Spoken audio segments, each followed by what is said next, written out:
Mama? Papa? Please don't leave me here. 7-year-old Elin watched her parents' backs disappear into the falling snow, their footsteps already vanishing beneath the white silence. They never looked back. Not once. In the dead of winter, in the heart of the Wyoming wilderness, they had walked her deep into the forest and left her there to die. Because she ate too much. Because times were hard. Because she was a burden they could no longer carry. As darkness crept between the frozen pines and the cold began stealing the feeling from her fingers, one truth became terrifyingly clear. No one was coming back for her. If this story touches your heart, I invite you to stay until the very end. Please hit that subscribe button, leave a like, and comment your city below. I want to see just how far this little girl's journey can reach across the world. The morning had started with silence. That should have been Elin's first warning. In the cramped one-room cabin where she had lived all 7 years of her life, mornings were never silent. There was always the scrape of her father's boots against the rough-hewn floor, the clatter of her mother stirring whatever meager breakfast they could manage, the low murmur of adult conversation that Elin had learned to tune out because it was rarely about anything good. But this morning, nothing. She had woken to find her parents already dressed, already watching her with expressions she couldn't quite read. Her mother's face was pale and tight, her lips pressed into a thin line that Elin had come to associate with bad news. Her father wouldn't meet her eyes at all. "Get up," her mother said. "Put on your warmest clothes." "Where are we going?" No answer. Elin had learned not to ask twice. Questions only earned sharp words, or worse, the back of her father's hand. So she pulled on her threadbare dress, layered it with the wool sweater her grandmother had knitted before she died, and wrapped herself in the thin coat that had belonged to some other child before it found its way to her. The coat was too big, the sleeves hanging past her fingertips, but it was all she had. Her mother handed her a small bundle, a piece of bread, a wedge of hard cheese, an apple that had seen better days. "For the walk," her mother said, and something in her voice made Elin's stomach clench with a fear she couldn't name. They walked for hours. The snow had been falling since before dawn, soft and steady, transforming the familiar landscape into something strange and otherworldly. Elin trudged along behind her parents, her short legs struggling to keep pace with their longer strides. The cold seeped through her boots that were really just leather scraps held together with hope and stubbornness, and numbed her toes one by one. She ate the bread as they walked, too hungry to save it. The cheese she tucked into her pocket for later. The apple she clutched in her mittened hand, saving it because apples were rare and precious, and she wanted to make it last. "Papa," she called out once when her legs began to ache and her lungs burned from the cold air. "Papa, how much farther?" He didn't turn around. "Not much." But not much stretched into more hours, and the sun began its slow descent toward the horizon, painting the snow in shades of gold and pink that might have been beautiful if Elin hadn't been so tired, so cold, so confused. They were deep in the forest now, deeper than Elin had ever been. The trees here were ancient giants, their branches heavy with snow, their trunks so thick that 3 men holding hands couldn't have circled them. The silence was profound, broken only by the crunch of their footsteps and the occasional distant cry of a bird. Then her parents stopped. Her father turned, and for the first time all day, he looked at her. Really looked at her. His face was weathered by years of hard labor and harder luck, his eyes the color of winter sky, pale and distant and cold. "Stay here," he said. Elin blinked. "Here?" "Your mother and we need to go. Find something. You wait here." She looked around at the endless white, the towering trees, the growing shadows. "But Papa, you wait here." His voice was sharp now, cutting. "Don't wander off. We'll be back." Her mother was already walking away, her shoulders hunched, her head bowed. She hadn't said goodbye. She hadn't even looked back. Elin watched her father follow, his footsteps quick and purposeful, carrying him away from her with each passing second. A strange panic began to flutter in her chest, like a bird trapped against a window. "Papa," she called. "Mama, wait!" They didn't stop. "Mama!" The word echoed through the trees, bouncing off trunks and branches until it faded into nothing. Elin started to run after them. her small legs churning through the snow, but they were moving too fast, and the snow was too deep, and within minutes they had vanished around a bend in the trees, and she couldn't see them anymore. She kept running anyway, following their footprints in the snow, her breath coming in ragged gasps that formed white clouds in the frigid air. But the footprints led nowhere, or rather, they led to a rocky outcropping where the wind had swept the snow clean, and beyond that, she couldn't tell which way they had gone. "Papa! Mama!" Nothing. She called until her throat was raw, until her voice cracked and broke, until the words came out as nothing more than hoarse whispers. She stumbled through the snow, searching for any sign of them, any hint of which direction they had taken. There was nothing, just trees and snow and silence. The sun sank lower and the temperature dropped with it. The golden light faded to gray, and the gray deepened toward black. Ellen's tears had frozen on her cheeks, leaving trails of ice that stung in the cold. They weren't coming back. The realization hit her slowly, then all at once, like water seeping through a crack until the whole dam gave way. They weren't looking for anything. They weren't going to find her. They had brought her here, to this place where no one would hear her scream, and they had left her to die. She thought of the food her mother had packed, barely enough for a single meal. She thought of the way her father had avoided her eyes all day. She thought of the conversation she had overhead in recent weeks, fragments of words that hadn't made sense until now. Can't afford to feed another mouth. Winter's going to be hard. Something has to give. She was the something. She had always been the something. Ellen sank down against the trunk of an ancient oak, her back pressed against the rough bark, her knees pulled tight to her chest. The cold was a living thing now, wrapping around her like a predator, patient and certain of its prey. Her fingers had stopped hurting, which she knew was bad. She had heard stories of frostbite, of fingers and toes turning black and falling off. She was going to die here. The thought was strangely calm, almost peaceful. Maybe dying wouldn't be so bad. Maybe it would be like falling asleep, and when she woke up, she would be somewhere warm, somewhere safe, somewhere people wanted her. But even as the thought crossed her mind, something inside her rebelled against it. A spark of something stubborn and fierce, buried deep beneath the fear and the cold and the crushing weight of abandonment. She didn't want to die. She wanted to live. She wanted to grow up and have a real home and a family that wanted her, that chose her, that wouldn't throw her away like garbage when times got hard. She wanted to prove that she was worth something, that she wasn't just a burden, just a mouth to feed, just a problem to be solved by leaving her in the snow. But wanting wasn't enough. The cold was relentless, and she was so small, and the night was coming, and she was all alone. Ellen closed her eyes and prayed to anyone who might be listening, not for rescue, because she had stopped believing in rescue the moment she watched her parents walk away. She prayed for courage. She prayed for strength. She prayed that if she had to die, she could die brave, the way the heroes in stories always died. The darkness was complete now, and the cold had sunk its teeth into her bones. 3 miles to the east, in a cabin that was barely more than 4 walls and a roof, Rowan Hale was having another argument with his empty cupboards. The cupboards were winning. He stood in the dim light of a single tallow candle, staring at shelves that held nothing but dust and memories. There had been flour once, and salt, and a tin of coffee that had lasted him through the worst of his grief. Now there was only emptiness, mocking him with its silence. 3 years ago, those cupboards had been full. 3 years ago, this cabin had been filled with warmth and laughter, and the smell of Sarah's cooking, rabbit stew on Sundays, fresh bread on Wednesdays, the apple pie she made every autumn from the wild apples that grew in the meadow behind their home. 3 years ago, he had been happy. Now Sarah was buried beneath the old oak tree on the hill, next to the tiny grave of the son who had never taken his first breath. 2 graves, 2 wooden crosses, 2 pieces of Rowan's heart that would never beat again. He had thought about joining them more times than he cared to admit. The loaded rifle above the door, the rope in the barn, the frozen creek that would welcome him if he just walked in far enough. He knew all the ways a man could end his suffering, had contemplated each one in the long, dark hours of countless sleepless nights. But something always stopped him.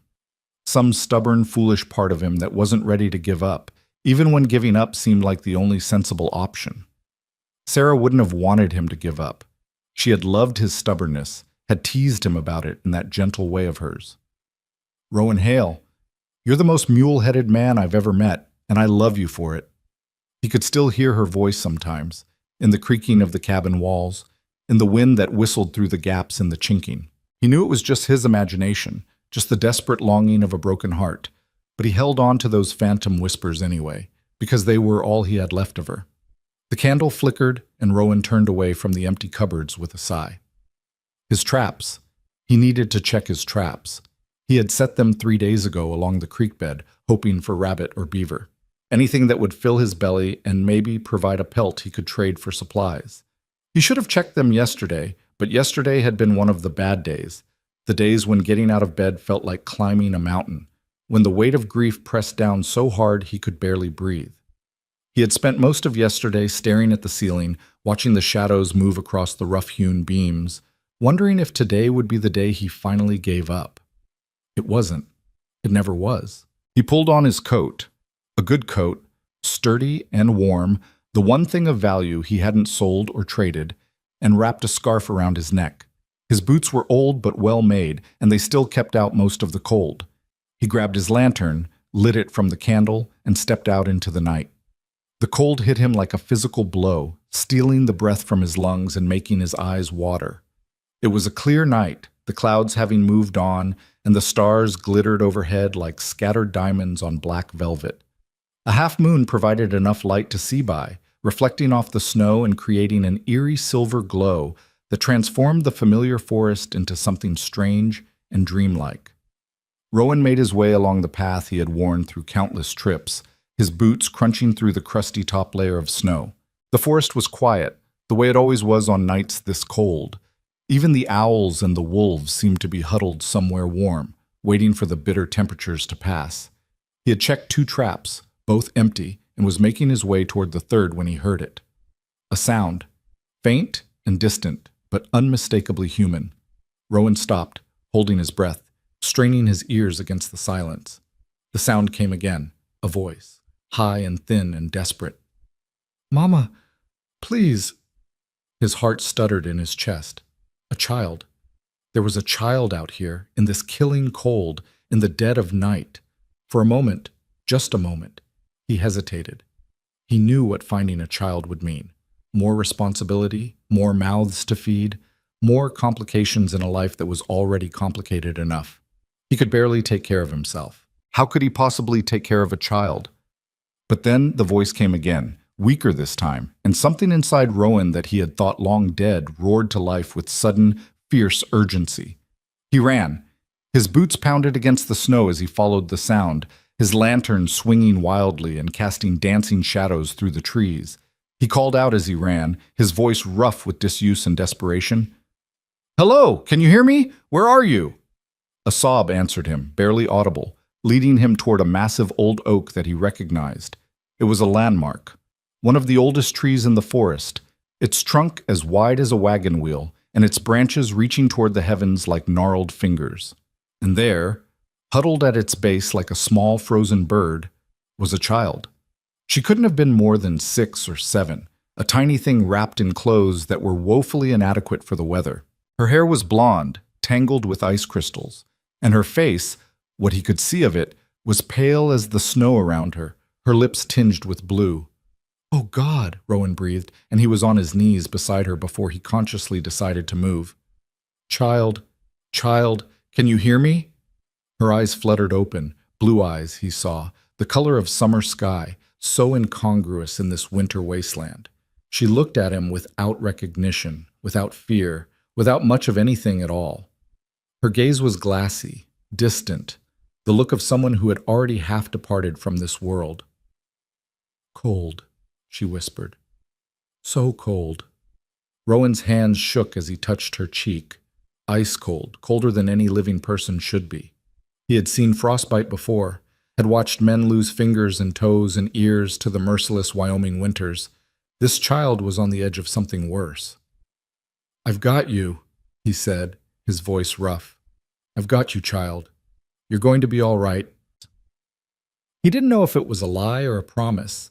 He only knew that he was going to do everything in his power to make it true. He shrugged out of his coat and wrapped it around her, then lifted her into his arms. She weighed almost nothing, too light, far too light for a child her age. When had she last eaten? When had anyone cared enough to feed her? "Where are your parents?"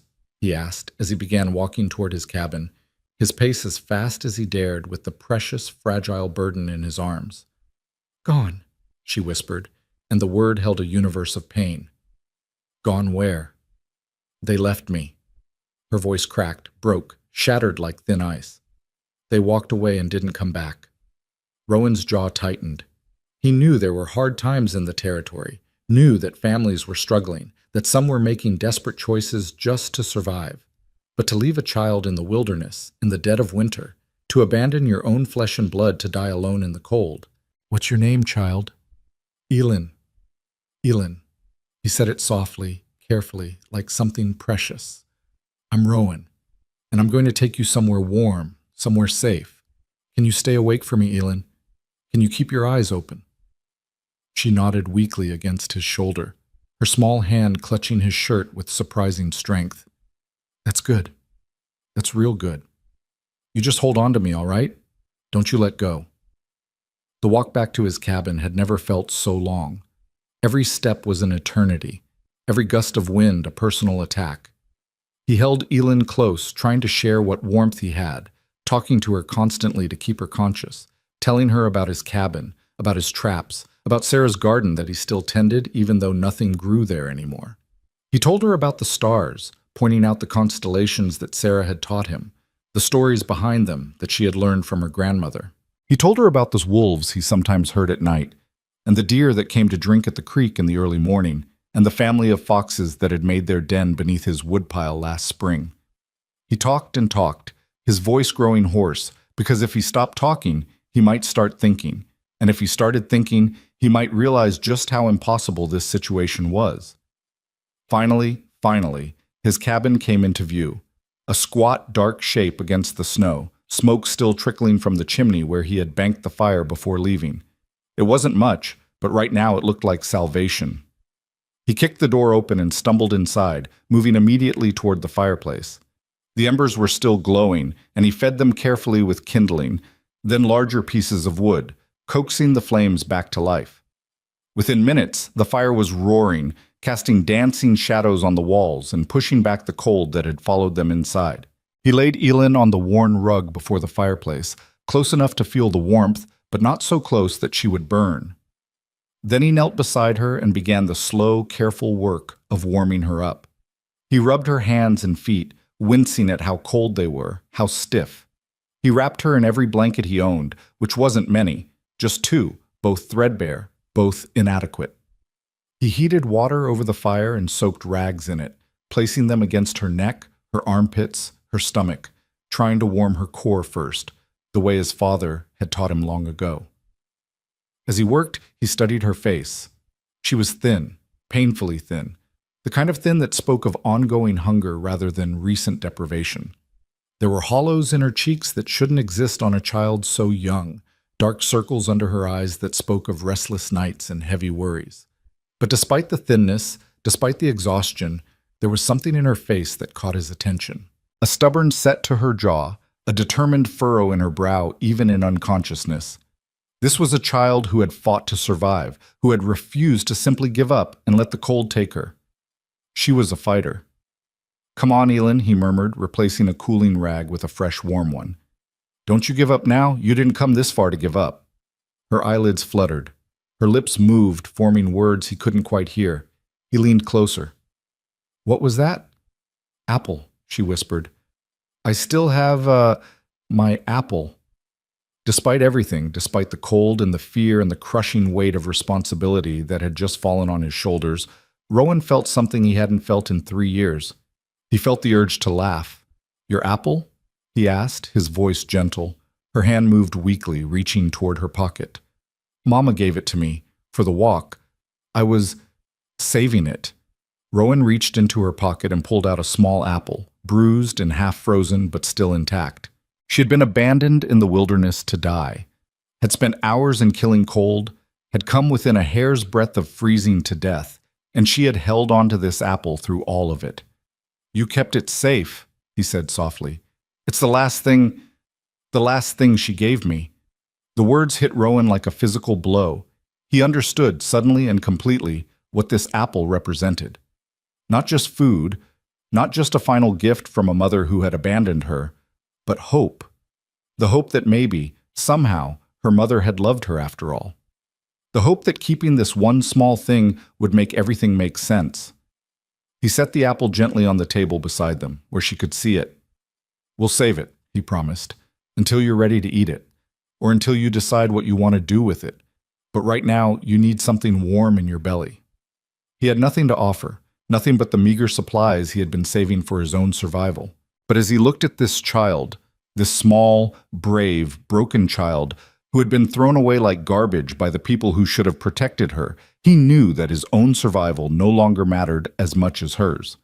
He found the last of his dried venison, a handful of strips he had been rationing for days, and crumbled it into a pot of water heating over the fire. He added the last of his wild onions, a few dried herbs that Sarah had gathered years ago and he had never thrown away, and a precious pinch of salt. The result was thin and barely deserving of the name soup, but it was warm and nourishing, and that was what mattered. He lifted Elin's head gently and fed her the soup one small spoonful at a time, watching as color slowly returned to her cheeks and life flickered back into her eyes. She ate slowly, carefully, as if afraid the food might disappear at any moment. When the bowl was empty, she looked up at him with those summer sky eyes, and her voice, when she spoke, was barely more than a whisper. "Why? Why what? Why did you help me?" The question hung in the air between them, heavy with meaning. Rowan thought about all the ways he could answer, because it was the right thing to do, because he couldn't leave a child to die, because some part of him was still human despite everything he had lost. But what came out was simpler and perhaps more honest. "Because you needed help," he said, "and I was there." Her eyes filled with tears, the first real tears he had seen from her, not the frozen tracks on her cheeks when he found her, but warm, living tears that spilled down her face and dripped onto the blankets. "My mama and papa didn't want me," she said, her voice breaking. "They said I ate too much. They said times were hard and something had to give." She swallowed hard, her small hands clutching the blanket. "I tried to eat less. I tried so hard, but it wasn't enough. I was never enough." Rowan felt something crack inside his chest, the same place that had shattered when Sarah died, the same place he had sealed off with walls of grief and solitude. But this child's words, this child's pain, were finding their way through those walls, seeping into the cracks and demanding entry. "Listen to me," he said, his voice rough with emotion. "What your parents did, that wasn't your fault. That was their failure, not yours. You hear me? You did nothing wrong." "But they left me. They were wrong." He said it firmly, with a conviction he didn't know he still possessed. "They were wrong to leave you, and they were wrong to make you feel like you weren't worth keeping. Every child is worth keeping, every single one." She stared at him, her eyes wide and searching, looking for the lie that must be hiding behind his words. But there was no lie. There was only truth, a truth that Rowan was discovering even as he spoke it. "I don't know what tomorrow brings," he continued. "I don't know how we're going to manage, or what we're going to eat, or how any of this is going to work out. But I know this much. You're not going back out into that cold. Not tonight. Not ever. You understand me?" Slowly, hesitantly, she nodded. "Good." He pulled the blankets tighter around her, tucking them under her chin the way Sarah used to do for him when he came in from a long day in the cold. "Now you sleep. I'll keep the fire going. And tomorrow, we'll figure things out together." Her eyes were already closing, exhaustion finally claiming her now that she was warm and fed and safe. But before she drifted off, she reached out one small hand and grabbed his sleeve. "Rowan? Yeah? Thank you." 2 words. 2 simple words that shouldn't have meant anything, shouldn't have pierced through 3 years of grief and isolation and self-imposed exile from the world of the living. But they did. Rowan sat beside the fire all night, watching this child sleep, listening to her breathe, wondering what in the world he had just gotten himself into. He had no food, barely any supplies, no way to provide for a child. He was a broken man living on the edge of poverty and despair, surviving on stubbornness and not much else. The sensible thing would be to take her to town tomorrow, hand her over to someone who could actually take care of her, and go back to his slow spiral toward oblivion. But as he watched the firelight play across her pale face, as he counted each breath and thanked whatever powers might be listening for each one, he knew he wasn't going to do the sensible thing. He was going to keep her. He didn't know how. He didn't know why, or rather, he knew why but couldn't put it into words. There was something about this child, something that resonated with the broken pieces inside him, something that made him feel, for the first time in 3 years, like he might have a reason to keep going. She had been thrown away, and he knew what it was like to feel thrown away, abandoned by life, left behind by everyone he loved. Maybe two broken people could find a way to be whole together, or maybe they would just fail together, and at least neither of them would be alone. Either way, Rowan thought, as the first gray light of dawn began to creep through the cabin window, it was better than what they had before. Outside, the wind had died down and the snow had stopped falling. The forest was quiet, peaceful, as if the terrible events of the previous night had never happened. In a few hours, Elin would wake, and they would have to face the reality of their situation. The empty cupboards, the uncertain future, the 100 impossible obstacles that stood between them and anything resembling a stable life. But that was for later. For now, there was warmth, there was shelter, there was a child who had been saved, and a man who had found, in the act of saving her, something worth living for. For now, that was enough. What? Elin woke slowly, consciousness returning in fragments. The crackle of a fire, the smell of wood smoke, the rough weave of wool blankets against her cheek. For a moment she couldn't remember where she was or how she had gotten there, and panic fluttered in her chest like a trapped bird. Then she saw him. The man from last night, Rowan, she remembered, was sitting in a chair by the window, his head tilted back, his eyes closed. He wasn't asleep. She could tell by the tension in his shoulders, the way his hands gripped the arms of the chair. He was just resting, waiting for her. She studied him in the thin morning light.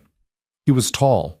She remembered that from when he had carried her through the snow, with broad shoulders and hands that looked like they could break a man in half, but had touched her with nothing but gentleness.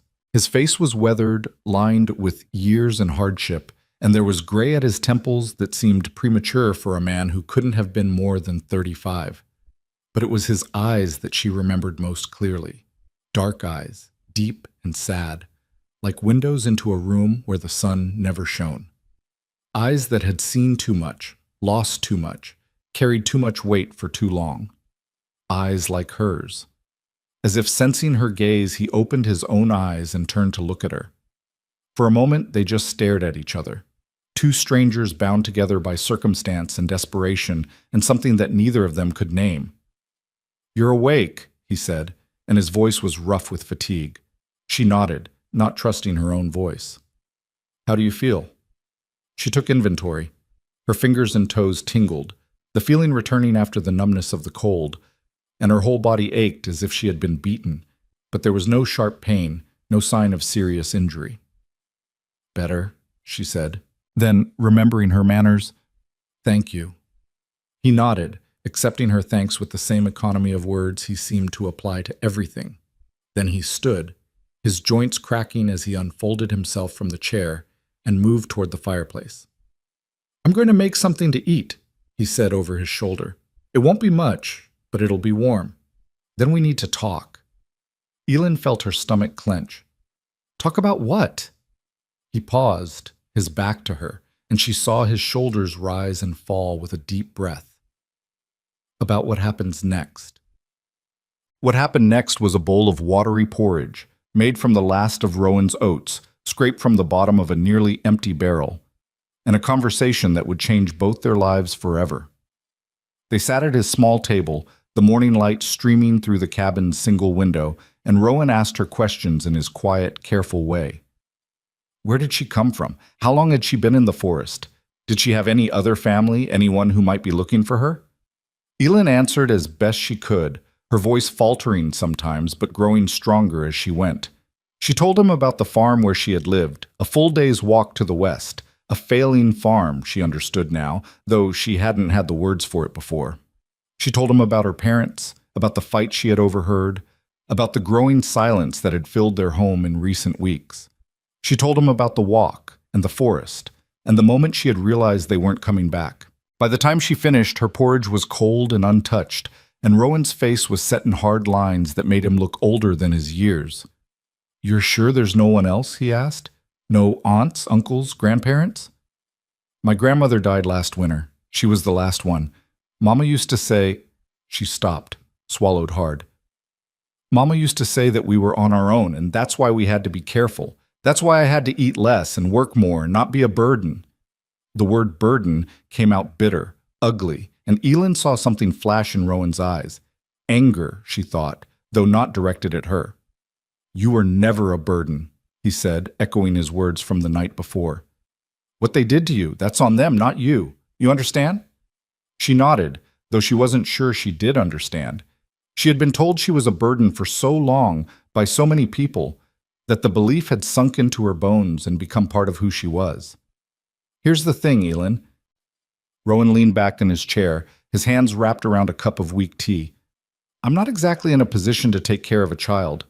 Look around you. I've got nothing. Empty cupboards, barely enough wood to last the week, and no prospects for anything better." She looked, and she saw. The cabin was small and sparse, its furnishings rough-hewn and utilitarian.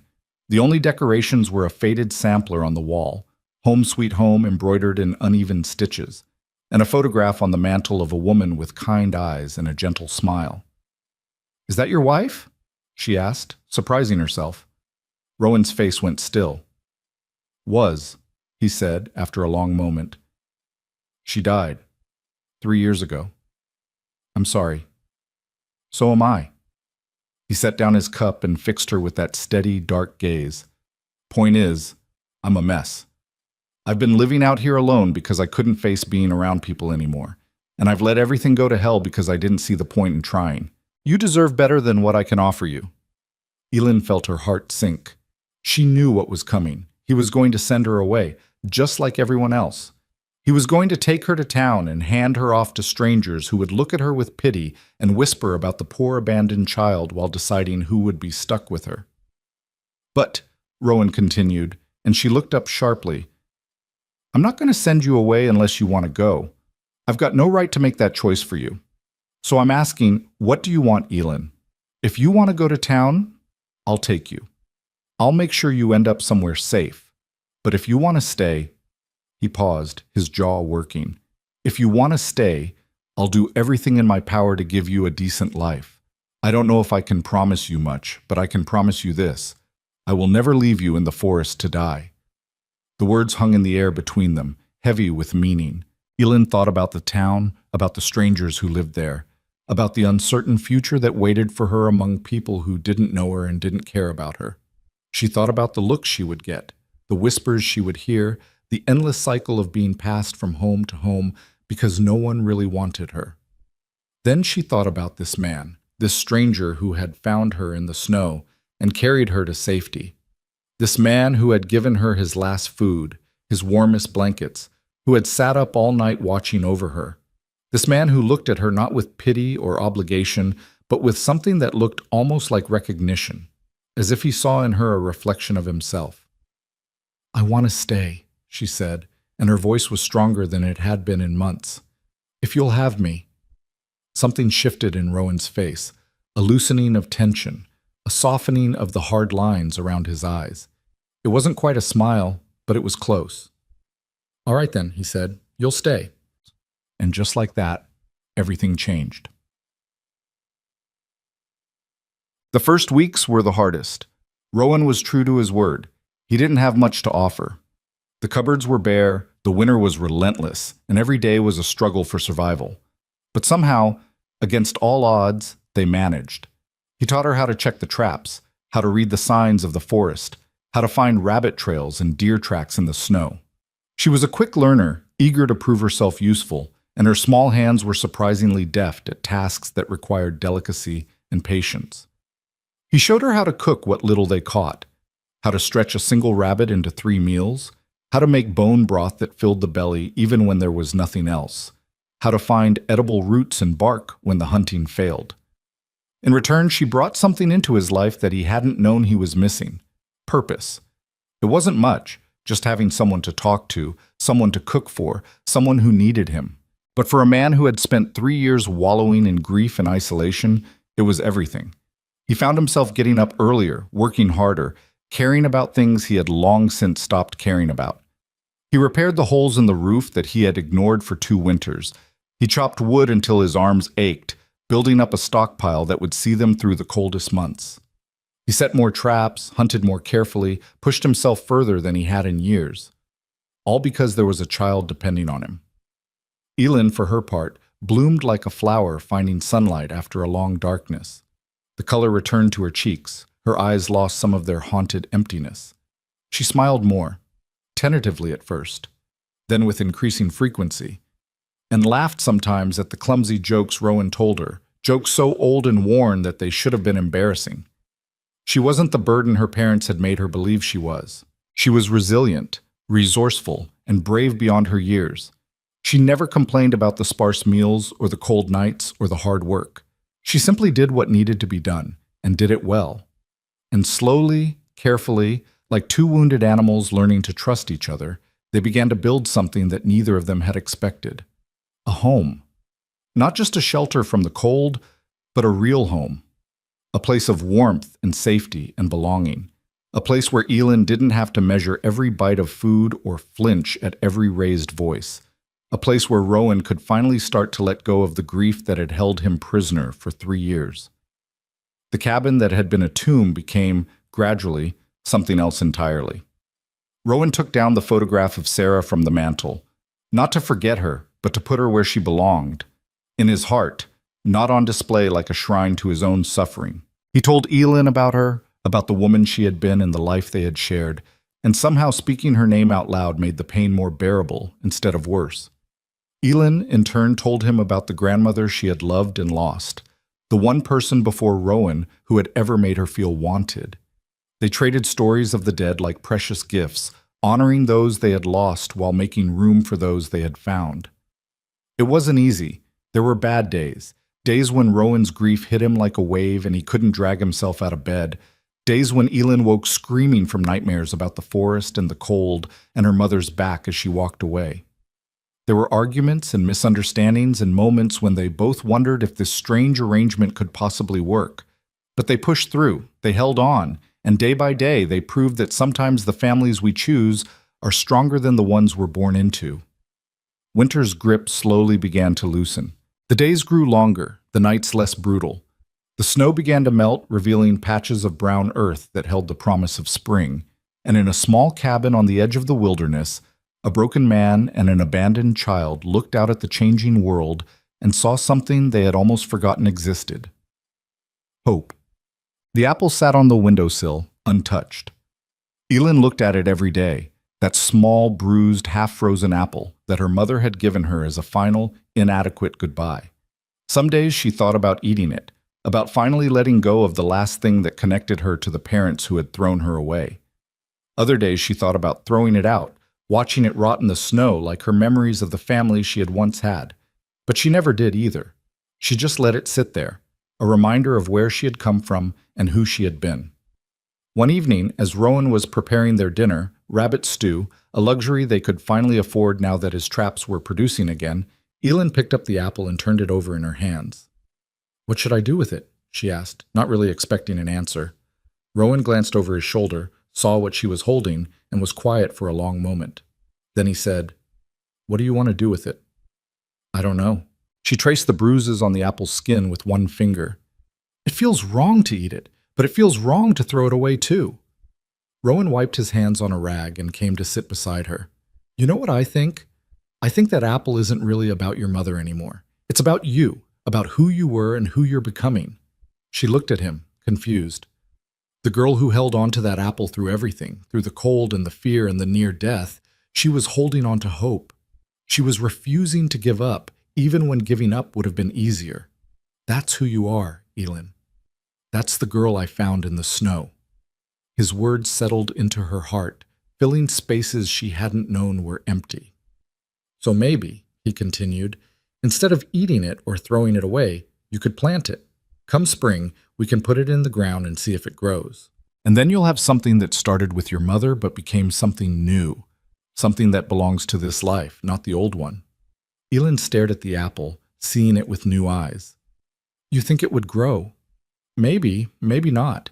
But either way, you'll have done something with it instead of just letting it sit there, reminding you of pain. She thought about that for a long moment. Then, carefully, she set the apple back on the windowsill. I'll wait for spring, she said, and then I'll plant it. Rowan nodded, and something that might have been pride flickered across his weathered face. Good girl, he said softly. That's my good girl.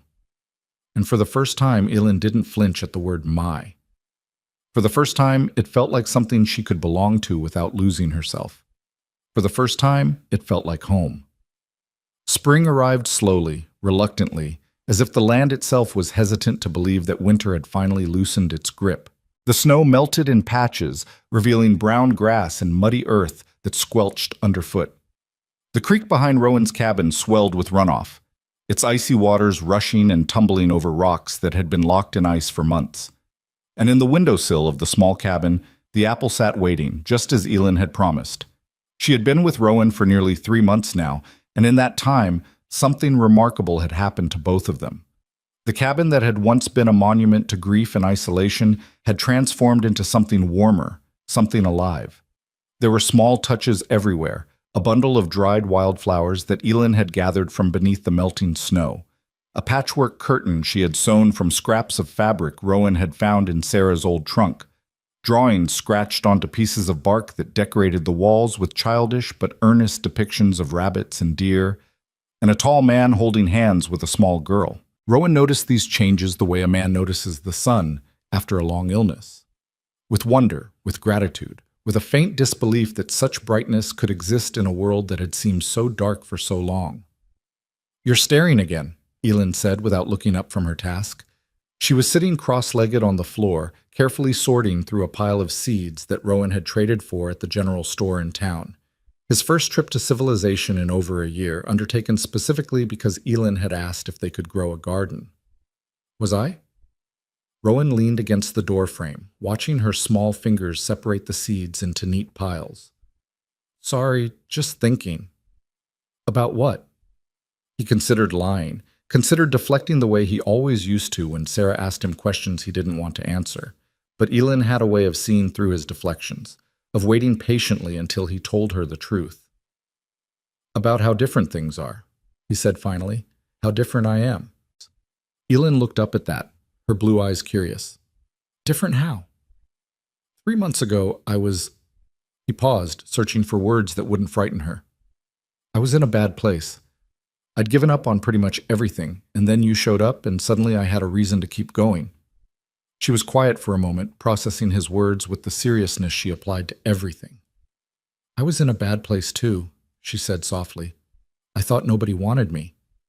I thought I was going to die alone in the snow, and nobody would even notice I was gone. She looked down at the seeds in her hands. But then you found me, and you didn't leave me there. I couldn't have left you there, not if I'd wanted to. Why not?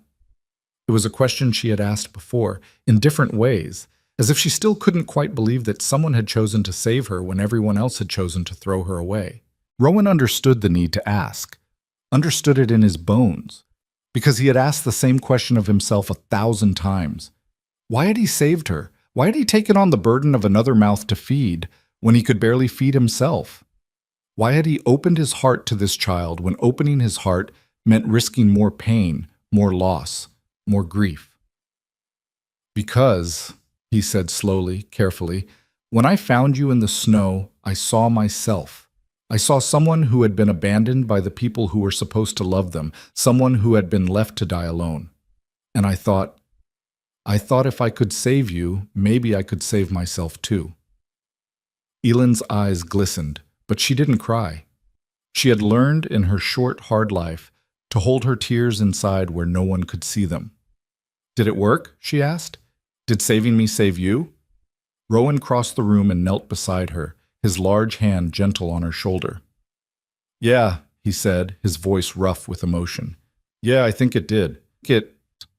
The planting of the apple happened on a morning in late April, when the ground had finally thawed enough to dig and the air carried the first hints of true warmth.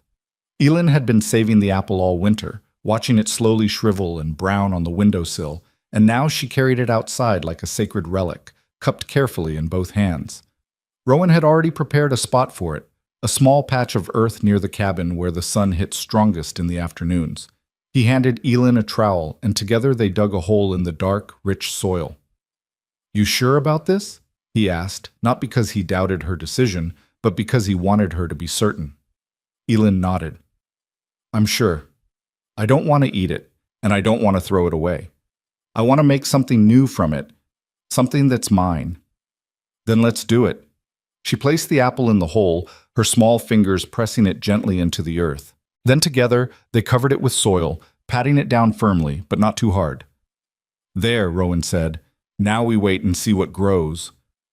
Elin sat back on her heels, staring at the small mound of earth. "What if nothing grows?" "Then we'll have tried, and trying is what matters." He put his arm around her shoulders, pulling her close. "Besides, I have a feeling about this apple. I think it's going to surprise us." She leaned into him, her head resting against his side. "Thank you, Rowan." "For what?" "For everything. For finding me. For keeping me. For—" She struggled for words. "For making me feel like I'm worth something." Rowan's throat tightened. He had never been good with words, had never known how to express the things that lived in his heart. But for Elin, he tried. "You are worth something," he said. "You're worth everything. And don't you ever let anyone tell you different." They sat there together as the sun climbed higher, watching over the patch of earth that held their hopes for the future. Two broken souls slowly mending, slowly learning that they didn't have to be broken forever. But even as the spring brought new life and new hope, shadows were gathering on the horizon. Shadows that neither of them could see coming. The first sign of trouble came 3 weeks later in the form of a man on a mule. Rowan was chopping wood behind the cabin when he heard the approach. The slow clop of hooves, the creak of leather, the jingle of a bridle. He set down his axe and moved around to the front of the cabin, his hand instinctively moving toward the hunting knife at his belt. The man on the mule was thin and weathered, with a face like old leather and eyes that had seen too much of the world. He wore the clothes of a traveling peddler, dusty coat, battered hat, boots that had walked 1,000 miles. And he carried saddlebags bulging with wares. "Morning," the man said, tipping his hat. "Morning." Rowan kept his voice neutral, his stance wary. He hadn't had a visitor in over a year, and he wasn't sure he wanted one now. "Name's Ezra Cobb. I'm a peddler by trade, traveling through these parts selling goods and buying furs." The man's eyes swept over the cabin, taking in its modest condition. "Noticed smoke from your chimney. Thought I'd stop by, see if you needed anything." "We're fine." "We?" Ezra's eyebrows rose. "Last I heard, Rowan Hale was living out here alone. Turned into a hermit after his wife passed, they said. Didn't want nothing to do with nobody." Rowan's jaw tightened. He had forgotten how fast gossip traveled in these parts, how quickly news spread from homestead to homestead like wildfire. "Things change," he said shortly. "They do indeed." Ezra leaned forward in his saddle, his eyes sharp and curious. "Folks in town are talking, saying you've got a child out here with you, a little girl." "What of it?" Nothing. Just curious is all. Where'd she come from?" Rowan felt his hands curl into fists at his sides. "That's none of your business." "Easy there, friend. I'm not looking to cause trouble." Ezra held up his hands in a gesture of peace. "Just making conversation. It's a long ride between homesteads, and a man gets lonely." The cabin door opened, and Elin stepped out onto the porch. She was holding a broom she had taken to sweeping the cabin every morning, a habit she said her grandmother had taught her, and her eyes were wide and wary as she took in the stranger. "Rowan, is everything all right?" "Everything's fine." He forced his voice to stay calm, to not betray the unease coiling in his gut. "Just a peddler passing through. He's leaving now." Ezra's eyes had fixed on Elin, studying her with an intensity that made Rowan's skin crawl. "Well now," the peddler said softly, "she's a pretty little thing, isn't she? Blonde hair, blue eyes." About 7 years old, I'd guess. She's my daughter. The lie came easily, protectively. And you need to leave. Your daughter? Ezra smiled, but there was no warmth in it. Funny. I don't remember hearing about Rowan Hale having a daughter, just a wife who died and a baby that never took its first breath. Rowan moved forward, putting himself between Ezra and the cabin, between the peddler's prying eyes and the child he had sworn to protect. I said leave. Now. For a long moment, the two men stared at each other, Rowan with his hand on his knife, Ezra with that cold, calculating smile. Then the peddler shrugged and gathered his reins. All right, I'm going. No need for unpleasantness. He turned his mule back toward the trail, but paused to look over his shoulder. I'll be passing through town on my way south. Might mention what I saw out here. Folks are curious, you know. A man living alone with a child that isn't his. That's the kind of thing that gets people talking. He rode away without another word, leaving Rowan standing in the yard with his heart pounding and his mind racing. Rowan? Elin's voice was small, frightened. Who was that man? What did he mean? Rowan turned to face her, and he saw the fear in her eyes, the same fear he had seen when he first found her in the snow, the fear of being unwanted, abandoned, thrown away. It's nothing, he said, forcing a smile he didn't feel. Just a nosy peddler, nothing to worry about. But even as he said the words, he knew they were a lie. Something had shifted. Something had changed. The outside world, which had seemed so distant and irrelevant, had suddenly come knocking at his door. And he had a terrible feeling that it wasn't going to stop knocking until it got what it wanted. The weeks that followed were tense, filled with an undercurrent of anxiety that neither Rowan nor Elin could quite shake. They went about their daily routines, checking traps, tending the garden, preparing for the summer ahead, but there was a wariness to their movements now, a constant looking over the shoulder that hadn't been there before. Rowan found himself watching the trail more often, listening for the sound of approaching hooves or the distant voices of strangers. He started keeping his rifle loaded and within reach, something he hadn't done since the early days after Sarah's death. And at night, when Elin was asleep and the cabin was quiet, he would sit by the window and stare out into the darkness, wondering what was coming and whether he would be able to protect her from it. Elin, for her part, seemed to sense his unease. She became quieter, more watchful, her blue eyes following Rowan's every movement, as if afraid he might disappear if she looked away. She stopped asking questions about the peddler, but sometimes Rowan would catch her staring at the trail with a look of profound dread on her small face. It was during one of these quiet, anxious evenings that Rowan finally decided he needed to tell her the truth, or at least as much of it as he understood himself. Elin, he said, setting down the piece of leather he had been mending. Come sit with me. We need to talk. She came immediately, settling onto the floor beside his chair with her knees drawn up to her chest. Her eyes were wary, guarded, braced for bad news. That peddler who came by a few weeks ago, Rowan began. He's probably told people about you by now. People in town, people who might start asking questions. Questions about what? About who you are, where you came from, why you're living with me. He paused, choosing his words carefully. The thing is, Elin, what your parents did to you, leaving you in the forest like that, it's not something most folks would understand. And even if they did understand, there are some who might think it's not right for you to be living here with me. Her face went pale. Why not? Because I'm not your father, not by blood anyway. And there are people who think that blood is all that matters, that family is only family if you're related. But that's not true. Her voice was fierce, almost angry. You're more my family than they ever were. You saved me. You kept me. You... She trailed off, her eyes filling with tears that she refused to let fall. I know, Rowan said softly. I know. But not everyone sees it that way. And if people start asking questions, if they start poking around and making trouble, they'll take me away. It wasn't a question. They'll take me away and put me somewhere else, with strangers who don't know me, who don't want me. The fear in her voice cut Rowan to the bone. This was her greatest terror, he knew, greater even than the memory of the forest and the cold, the fear of being unwanted, the fear of being abandoned again. Listen to me. He reached out and took her hands in his his grip firm and steady. I'm not going to let that happen. You hear me? I made you a promise the night I found you. I said I would never leave you, and I meant it. Whatever comes, whatever happens, I'm going to fight for you, for us. But what if you can't? What if they're stronger than you? Then I'll fight harder. I'll fight until I can't fight anymore. And even then, I won't stop. She stared at him, searching his face for any sign of doubt or deception. Finding none, she launched herself into his arms, burying her face against his chest.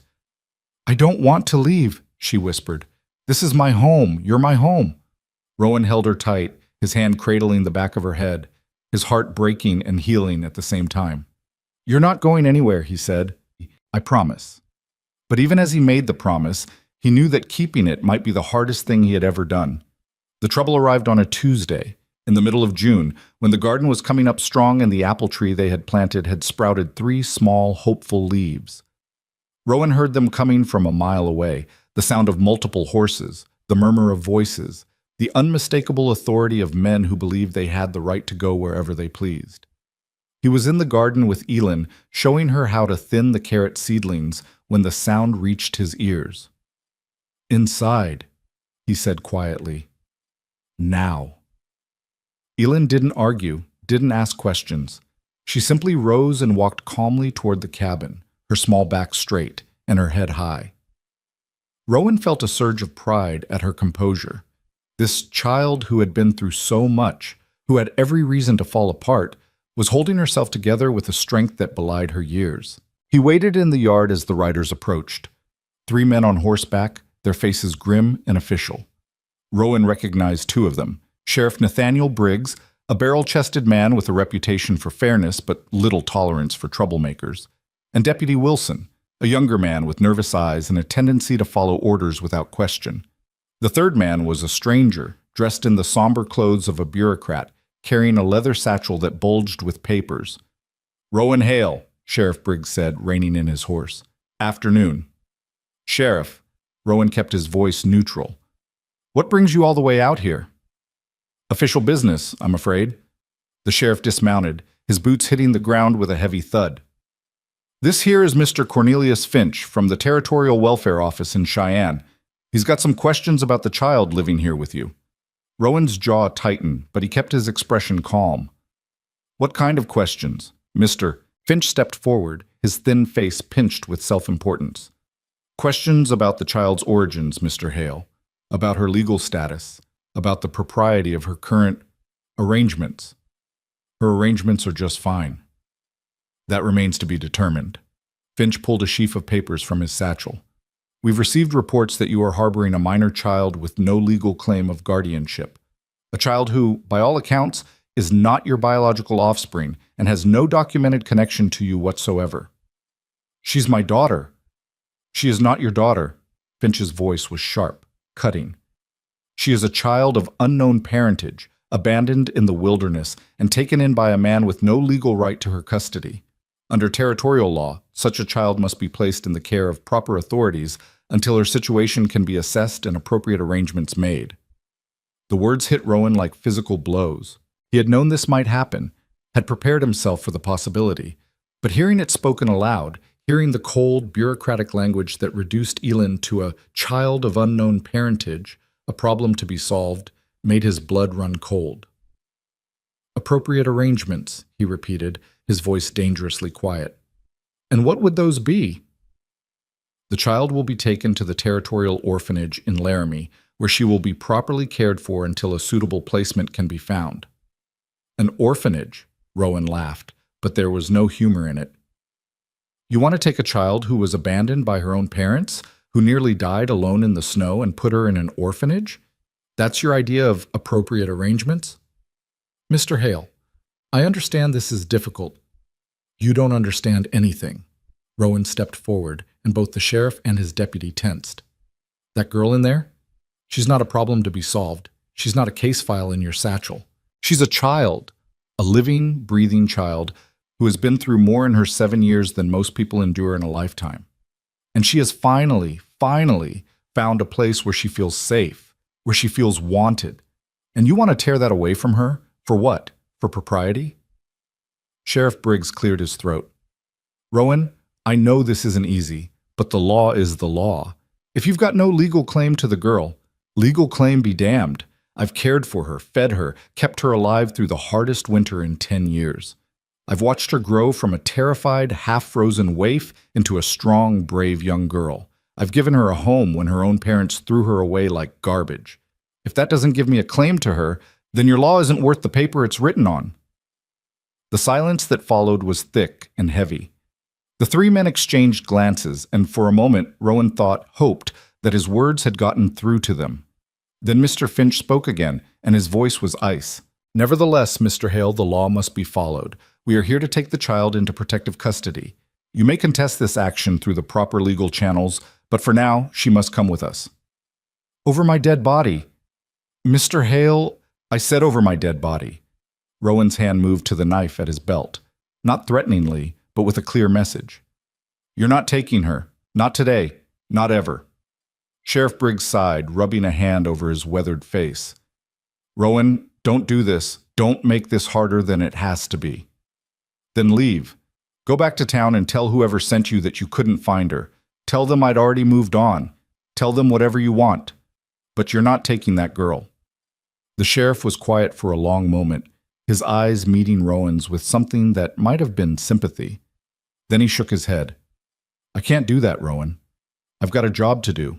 And as much as I might sympathize with your situation, I can't just ignore a directive from the Territorial Welfare Office. He paused, his voice softening. But I'll tell you what. I'll give you a week. 1 week to get your affairs in order, to figure out how you want to handle this. After that, we'll be back. And next time we won't be asking. It was a compromise, a small one, but a compromise nonetheless. Rowan knew he should take it, knew that fighting now would only make things worse. But the thought of having only a week, of the clock already ticking toward the moment when they would come to take Elin away, made him want to scream. 1 week, he said finally, the words tasting like ash in his mouth. 1 week.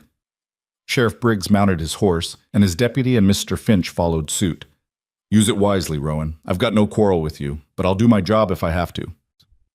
They rode away without another word, leaving Rowan standing alone in the yard, the weight of the world pressing down on his shoulders. He stood there for a long time after they had gone, staring at the trail they had taken, his mind racing with plans and fears and desperate hopes. The sun was beginning to set by the time he finally turned and walked back toward the cabin. Elin was waiting for him inside, sitting on the edge of the bed with her hands folded in her lap. Her face was pale but composed, and Rowan realized with a start that she had heard everything, had been listening at the window the whole time. They want to take me away, she said. It wasn't a question. They want to try. Are you going to let them? Rowan crossed the room and knelt before her, taking her small hands in his. No, he said, his voice firm with a certainty he didn't entirely feel. I'm not going to let them. I promised you I would fight, and I meant it. But I need you to trust me, Elin. Can you do that? She looked at him for a long moment, those summer sky eyes searching his face for any sign of weakness, any hint that he might fail her the way everyone else had. Whatever she saw there seemed to satisfy her, because she nodded slowly. I trust you, she said. I've always trusted you. Good. He squeezed her hands gently. Because we've got a lot of work to do, and not much time to do it. That night, after Elin had fallen asleep, Rowan sat at the table with a single candle burning low and tried to think. A week. He had a week to figure out how to keep Elin, how to convince the authorities that she belonged with him, that he had every right to be her father even if the law didn't recognize it. He could run. The thought crossed his mind more than once.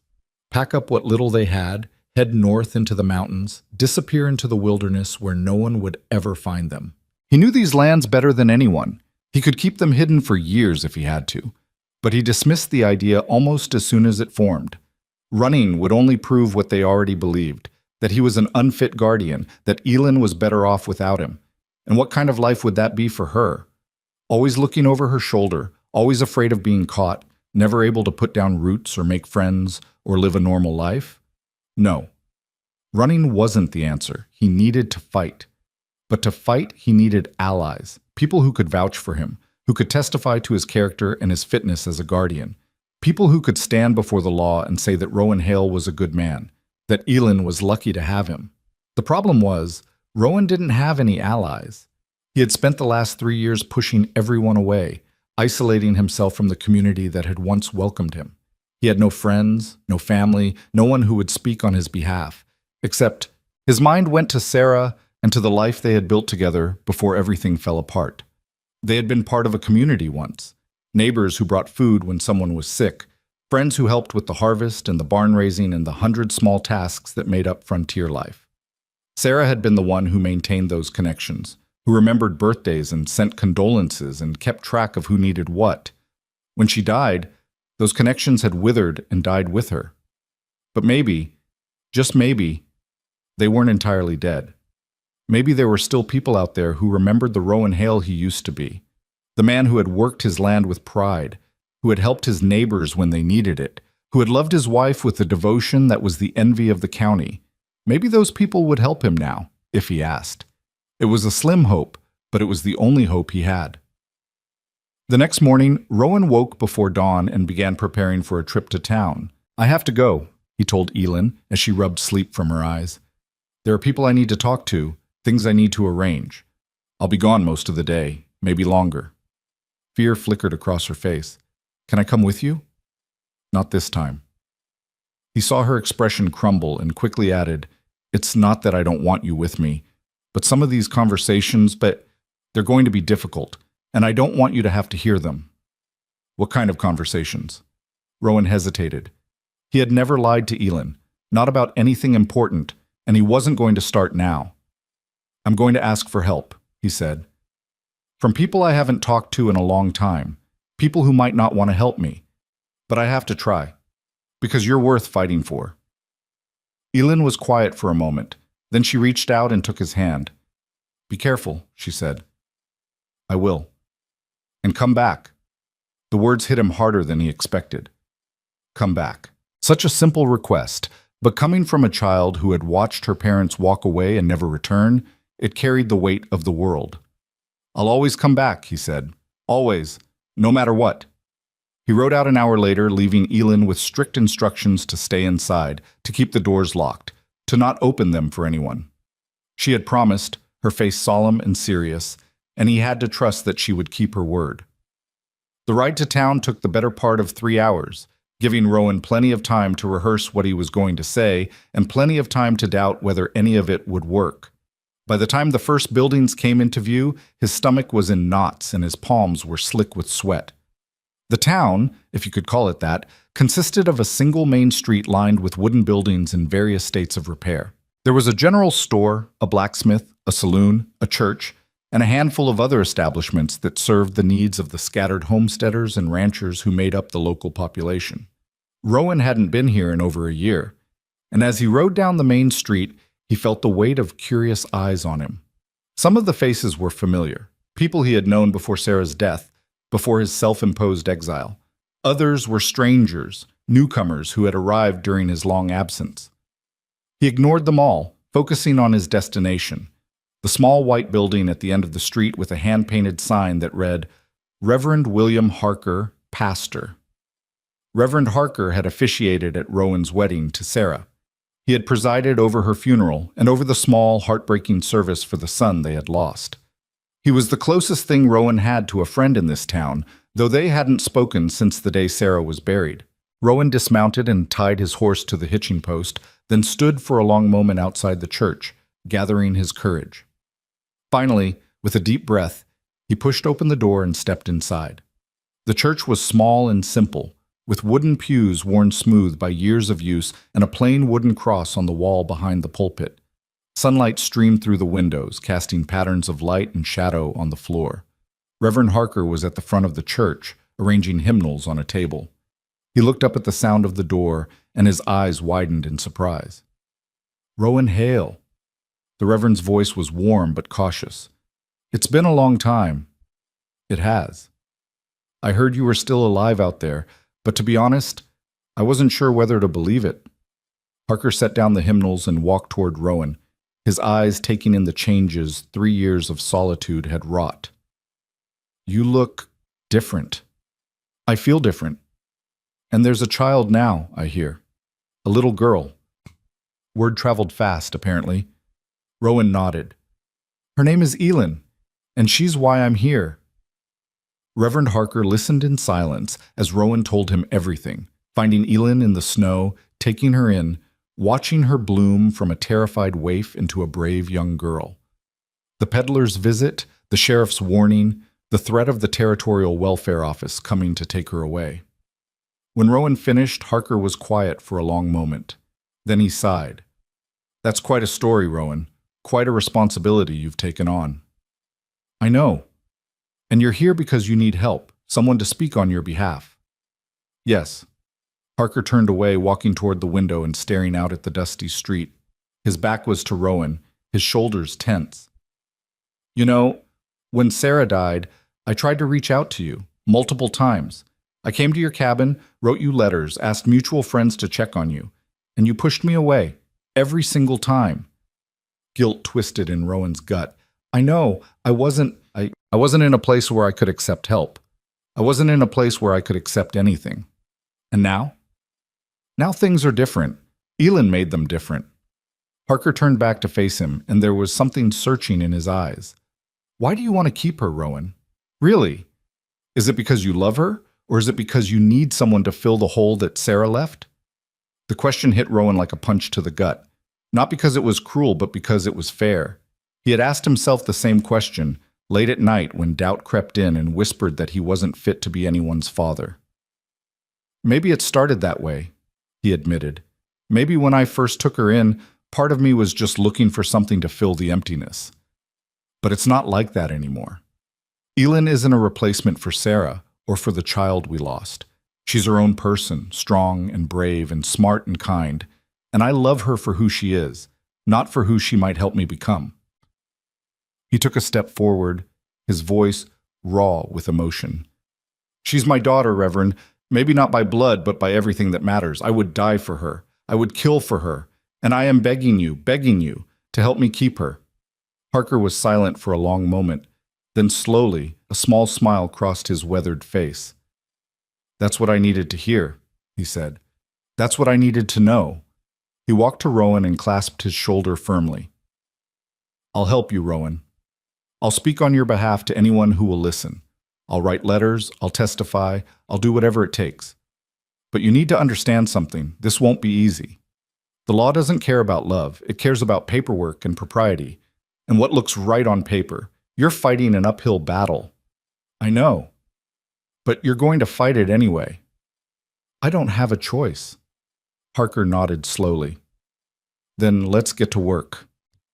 Rowan spent the rest of the day in town, moving from house to house, shop to shop, visiting everyone who had ever known him and Sarah. Some doors were closed in his face, others opened grudgingly, their occupants wary of the hermit who had shunned them for 3 years. But a few, more than he had expected, listened to his story and agreed to help.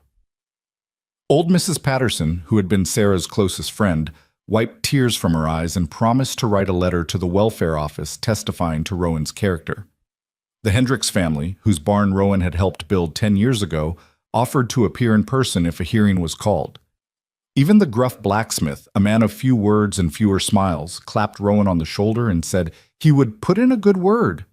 By the time Rowan mounted his horse for the ride home, he had gathered a small army of supporters, people willing to stand up for him, to vouch for his fitness as a guardian, to fight for his right to keep the child he loved. It wasn't enough. He knew it wasn't enough. But it was a start. The sun was setting by the time he reached the cabin, painting the sky in shades of orange and pink and gold. As he dismounted, the cabin door flew open and Elin came running out, her face alight with relief. "You came back," she cried, throwing herself into his arms. "I told you I would." "I know, but—" She buried her face against his chest. "I was so scared."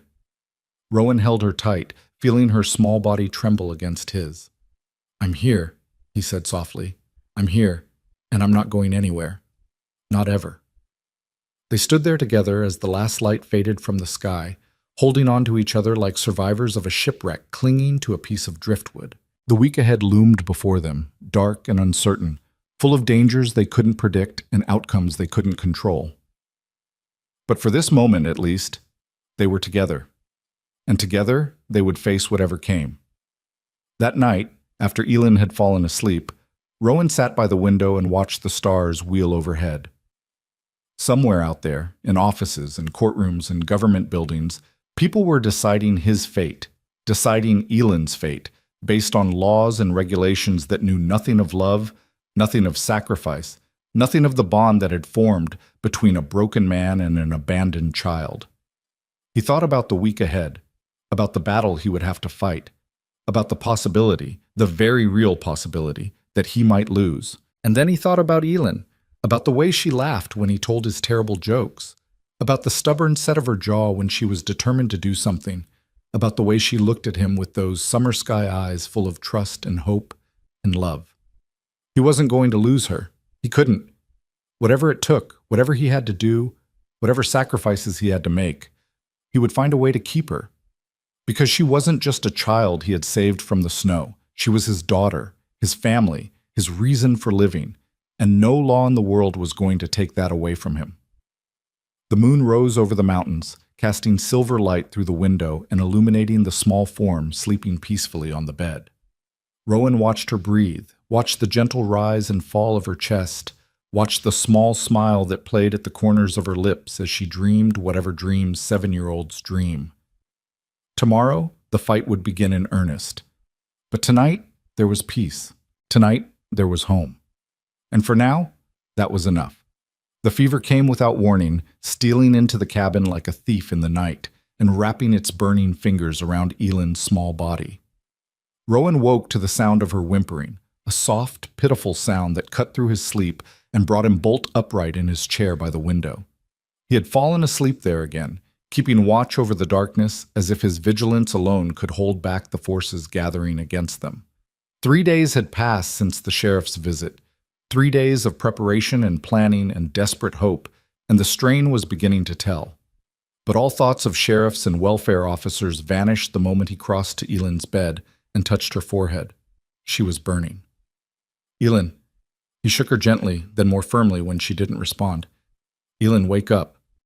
Her eyes fluttered open, but they were glassy and unfocused, seeing something beyond the walls of the cabin, beyond the reach of his voice. "Mama?" she whispered. "Mama, I'm sorry. I tried to eat less. I tried. Elin, it's me. It's Rowan." But she didn't seem to hear him. Her head tossed on the pillow, her small hands clutching at the blankets, her lips moving in a constant stream of half-heard words and pleas. The fever had taken her somewhere else, somewhere Rowan couldn't follow. He worked through the night, drawing on everything he knew about sickness and healing, knowledge he had learned from Sarah, who had nursed him through influenza 2 winters before she died, and from his own mother, who had raised 6 children to adulthood in a time when half of all babies never saw their first birthday. He stripped off Elin's sweat-soaked nightgown and replaced it with a fresh one from Sarah's old trunk. He soaked rags in cool water from the creek and laid them on her forehead, her neck, her wrists, anywhere he could think of to bring down the terrible heat that seemed to radiate from her skin. He coaxed water between her cracked lips, a few drops at a time, terrified that she would choke, terrified that she would refuse, terrified of 1,000 things he couldn't name. The hours crawled by, each one an eternity of fear and helplessness. Rowan had faced death before, had watched Sarah slip away from him despite everything the doctor could do, had held the still form of his newborn son in trembling hands. But this was different. This was a child who had already survived so much, who had clawed her way back from the brink of death once before, who deserved a chance at life that the world seemed determined to deny her. He couldn't lose her. He couldn't. But as the night wore on and the fever refused to break, Rowan began to understand that wanting wasn't always enough. Dawn came, gray and cold, and Elin was no better. If anything, she was worse. Her breathing had become shallow and rapid. Her skin had taken on a waxy pallor that made Rowan's stomach clench with dread, and she had stopped responding to his voice entirely, lost in a world of fever dreams and buried memories. He knew he needed help, real help, a doctor, medicine, something beyond the folk remedies and desperate prayers that were all he had to offer. But the nearest doctor was in town, 3 hours away, and leaving Elin alone in this state was unthinkable. For a long moment, Rowan stood paralyzed by indecision, his mind racing through options and discarding them one by one. Then, with a curse and a prayer, he made his choice. He would ride to town. He would find the doctor and bring him back, no matter what it cost, no matter what he had to promise or threaten or beg. And he would do it as fast as humanly possible. He wrapped Elin in every blanket he owned, tucked hot stones from the fire around her to keep her warm, and left a pitcher of water within easy reach in case she woke. Then he pressed a kiss to her burning forehead and whispered words he wasn't sure she could hear. "I'll be back. I promise. Just hold on, Elin. Hold on for me." The ride to town was the longest 3 hours of Rowan's life. He pushed his horse harder than he had ever pushed it before, ignoring the animal's labored breathing and flecked foam, ignoring the ache in his own muscles and the burning in his lungs. The world blurred around him, trees and rocks and stretches of open ground passing in a meaningless rush. And all he could think about was Elin, alone in the cabin, fighting for her life. What if she died while he was gone? What if he came back to find her cold and still, her summer sky eyes closed forever? The thought was unbearable, a blade twisting in his gut, and he pushed it away with savage determination. She wasn't going to die. He wouldn't let her. He reached town in just over 2 hours, his horse staggering with exhaustion as he pulled up in front of the doctor's office. He was off the animal's back before it had fully stopped, his boots hitting the ground hard, his hand already reaching for the door. It was locked. "No," Rowan breathed. "No, no. No, no." He pounded on the door with his fist, the sound echoing through the quiet morning street. "Doctor! Dr. Barnes! Open up!" No answer. He pounded harder, his desperation mounting with each passing second. "Please, I need help. There's a sick child." "He ain't there." Rowan spun around. An old man was sitting on a bench outside the general store, watching him with mild curiosity. "What do you mean he's not there?" "Rode out to the Henderson place yesterday. Their youngest took sick. Probably won't be back till tomorrow. Maybe the day after." Tomorrow. The word hit Rowan like a physical blow. Tomorrow might as well be a lifetime away. "Is there anyone else? Anyone who knows medicine?" The old man scratched his chin thoughtfully. "Well, there's old Mrs. Chen. She's got some Chinese remedies she learned from her grandmother. Folks say she's helped people the regular doctors gave up on." "Where does she live?" "Little house on the edge of town, past the livery stable. Yellow door, can't miss it." Rowan was already moving before the old man finished speaking. He left his exhausted horse tied to the hitching post and ran, through the streets of town, past startled shopkeepers and curious townspeople, his boots pounding against the hard-packed earth. The house with the yellow door was small and neat, surrounded by a garden that seemed to contain every plant known to man and a few that Rowan had never seen before. He knocked on the door, then knocked again, his heart hammering against his ribs. The woman who answered was ancient, her face a map of wrinkles, her eyes bright and sharp behind wire-rimmed spectacles. She was tiny, barely reaching Rowan's chest, but there was a presence about her, a quiet authority that made him feel like a small boy standing before a stern schoolteacher. "You're the one with the sick child," she said. It wasn't a question. "How did you—" "I hear things. News travels fast in small towns." She studied him for a moment, then stepped aside. "Come in. Tell me everything." Rowan told her about Elin, about the fever, about his desperate ride to town. Mrs. Chen listened without interrupting, her wrinkled hands folded in her lap, her expression unreadable. When he finished, she rose and moved to a cabinet filled with bottles and jars and bundles of dried herbs. "How long has the fever been this high?" "Since last night. Maybe before. I don't know when it started." "And the child? She was exposed to cold? To hardship?" "Yes." Rowan's voice cracked. Last winter. She nearly froze to death before I found her." Mrs. Chen nodded slowly, as if this confirmed something she had suspected. "The body remembers trauma. Sometimes it stores it away, hidden, and then something triggers it. Stress, fear, exhaustion, and it all comes flooding back." She selected several bottles and began measuring out powders and liquids with practiced precision.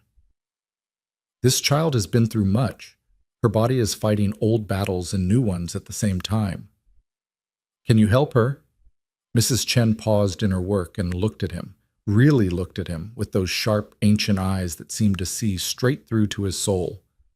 I can try, she said, but you should know, this is not just a sickness of the body. It is a sickness of the spirit. She is fighting demons that no medicine can touch. She needs more than herbs and remedies. She needs a reason to live. She has one. Rowan's voice was fierce. She has me. Then make sure she knows it, Mrs. Chen handed him a small bag filled with packets and bottles, along with careful instructions for their use. Go back to her. Give her these medicines. And talk to her. Even if she cannot hear you, talk to her. Let her know she is not alone. That is the most powerful medicine of all. Rowan took the bag with trembling hands. How much do I owe you? Mrs. Chen waved a dismissive hand. Pay me when the child is well. If she is not well, she shrugged. Then you will owe me nothing.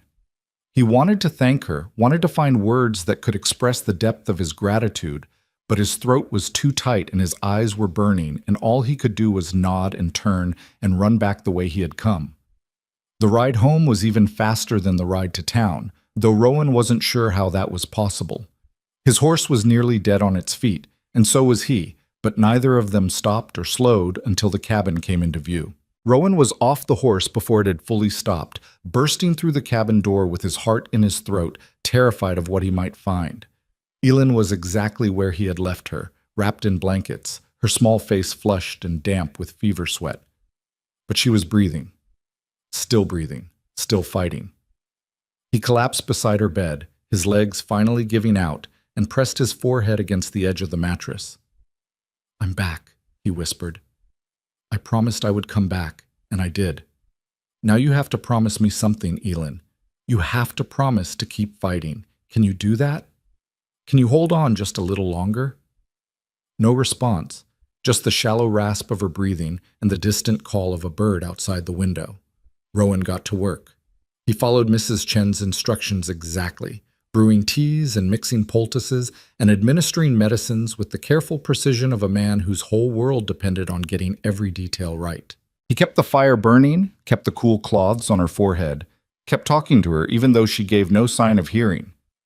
He told her about Sarah, about how they had met at a church social when he was 22 and she was 19, how he had tripped over his own feet trying to ask her to dance, how she had laughed at him but said yes anyway. He told her about the early days of their marriage, the struggles and the joys, the dreams they had built together on this patch of land. He told her about the day Sarah had learned she was pregnant, about the way her face had glowed with happiness, about the plans they had made for the nursery, and the names they had argued over late into the night. He told her about the terrible day when everything had gone wrong, when the baby had come too early and Sarah had bled too much, and the doctor's face had grown grim and hopeless. He told her about the darkness that had followed, the years of grief and isolation, the slow erosion of everything he had once been. He told her about the night he had found her in the snow, about the moment he had decided to save her, about how that decision had saved him too. You came into my life when I had given up on everything, he said, his voice rough with exhaustion and emotion. You gave me a reason to get out of bed in the morning, a reason to work and plan and hope. You made me believe that maybe, just maybe, I could be something more than a broken man waiting to die. He took her small, hot hand in his and held it gently. I need you, Elin. I know that's a lot to put on a little girl, and I'm sorry, but it's the truth. You're not a burden. You never were. You're a gift, the best gift I've ever received, and I am begging you from the bottom of my heart to stay with me. Don't give up. Don't let go. Fight, Elin. Fight like I know you can. The hours passed. Day turned to night, and night turned to day again. Rowan lost track of time, lost track of everything except the rhythm of Elin's breathing and the endless cycle of medicines and cool cloths and whispered prayers. He didn't sleep, didn't eat, didn't move from her side except when absolutely necessary.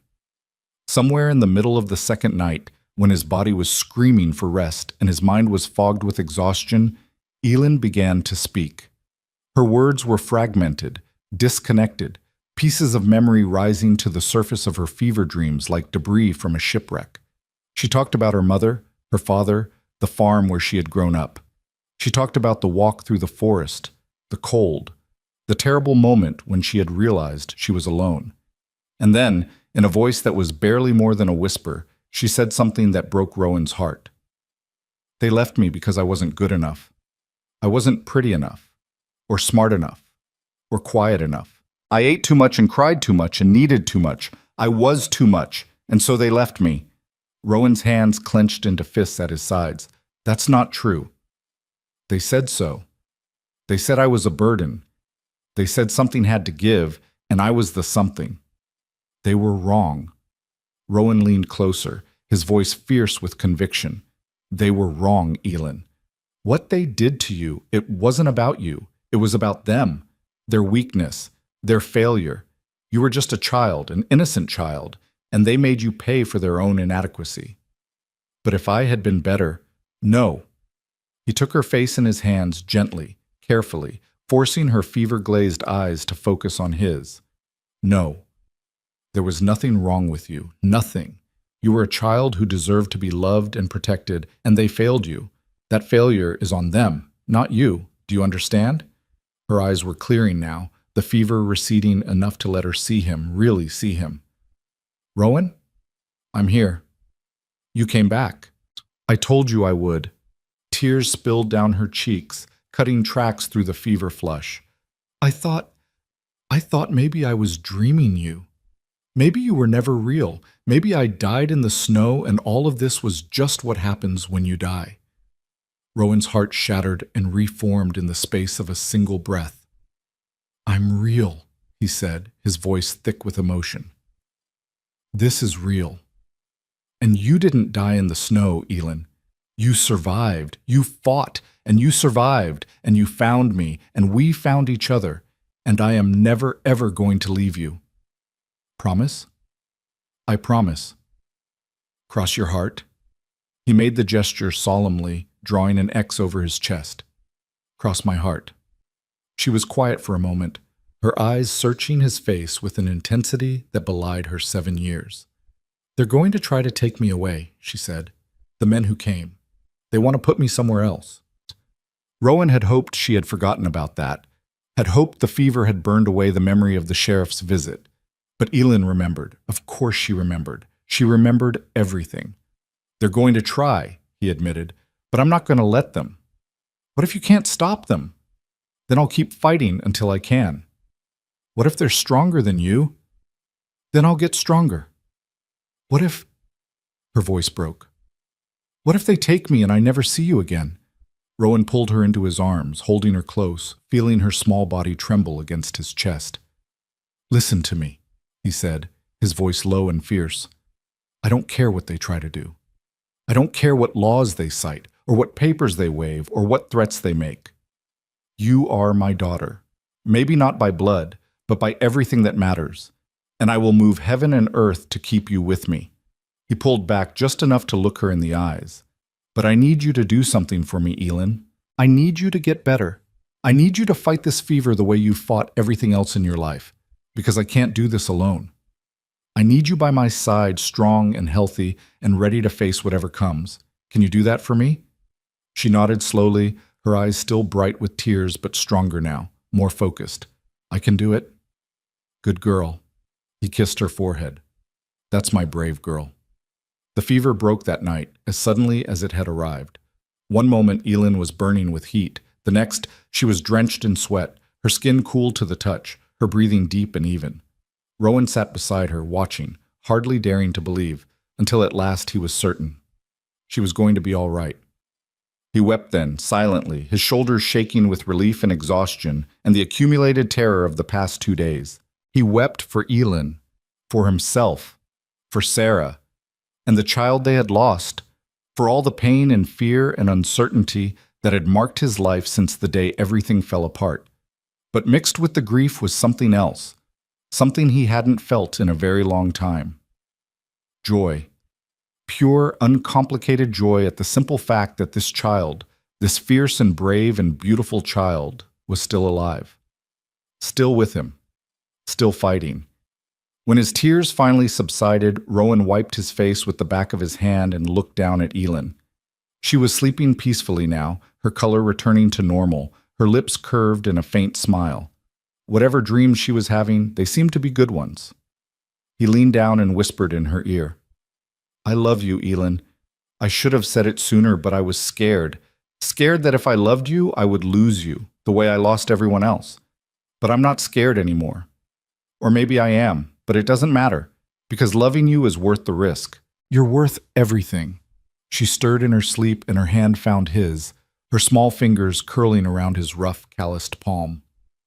"Love you too," she murmured, so softly he almost missed it. Rowan stayed awake the rest of the night, watching over her, his hand in hers, his heart fuller than it had been in years. The next few days were a slow return to normalcy, or as close to normal as their lives could be, given everything that hung over them. Elin recovered quickly once the fever broke, her young body resilient in ways that never ceased to amaze Rowan. Within 2 days, she was sitting up and eating. Within 3, she was walking around the cabin, weak but determined. Within a week, she was outside in the garden, tending to the vegetables and checking on the progress of her apple tree. The tree had grown remarkably since they had planted it. What had started as 3 small leaves had become a dozen, and the stem had thickened and straightened, reaching toward the sun with an eagerness that seemed almost human. Elin spent hours sitting beside it, talking to it, telling it stories about the world she hoped to see someday.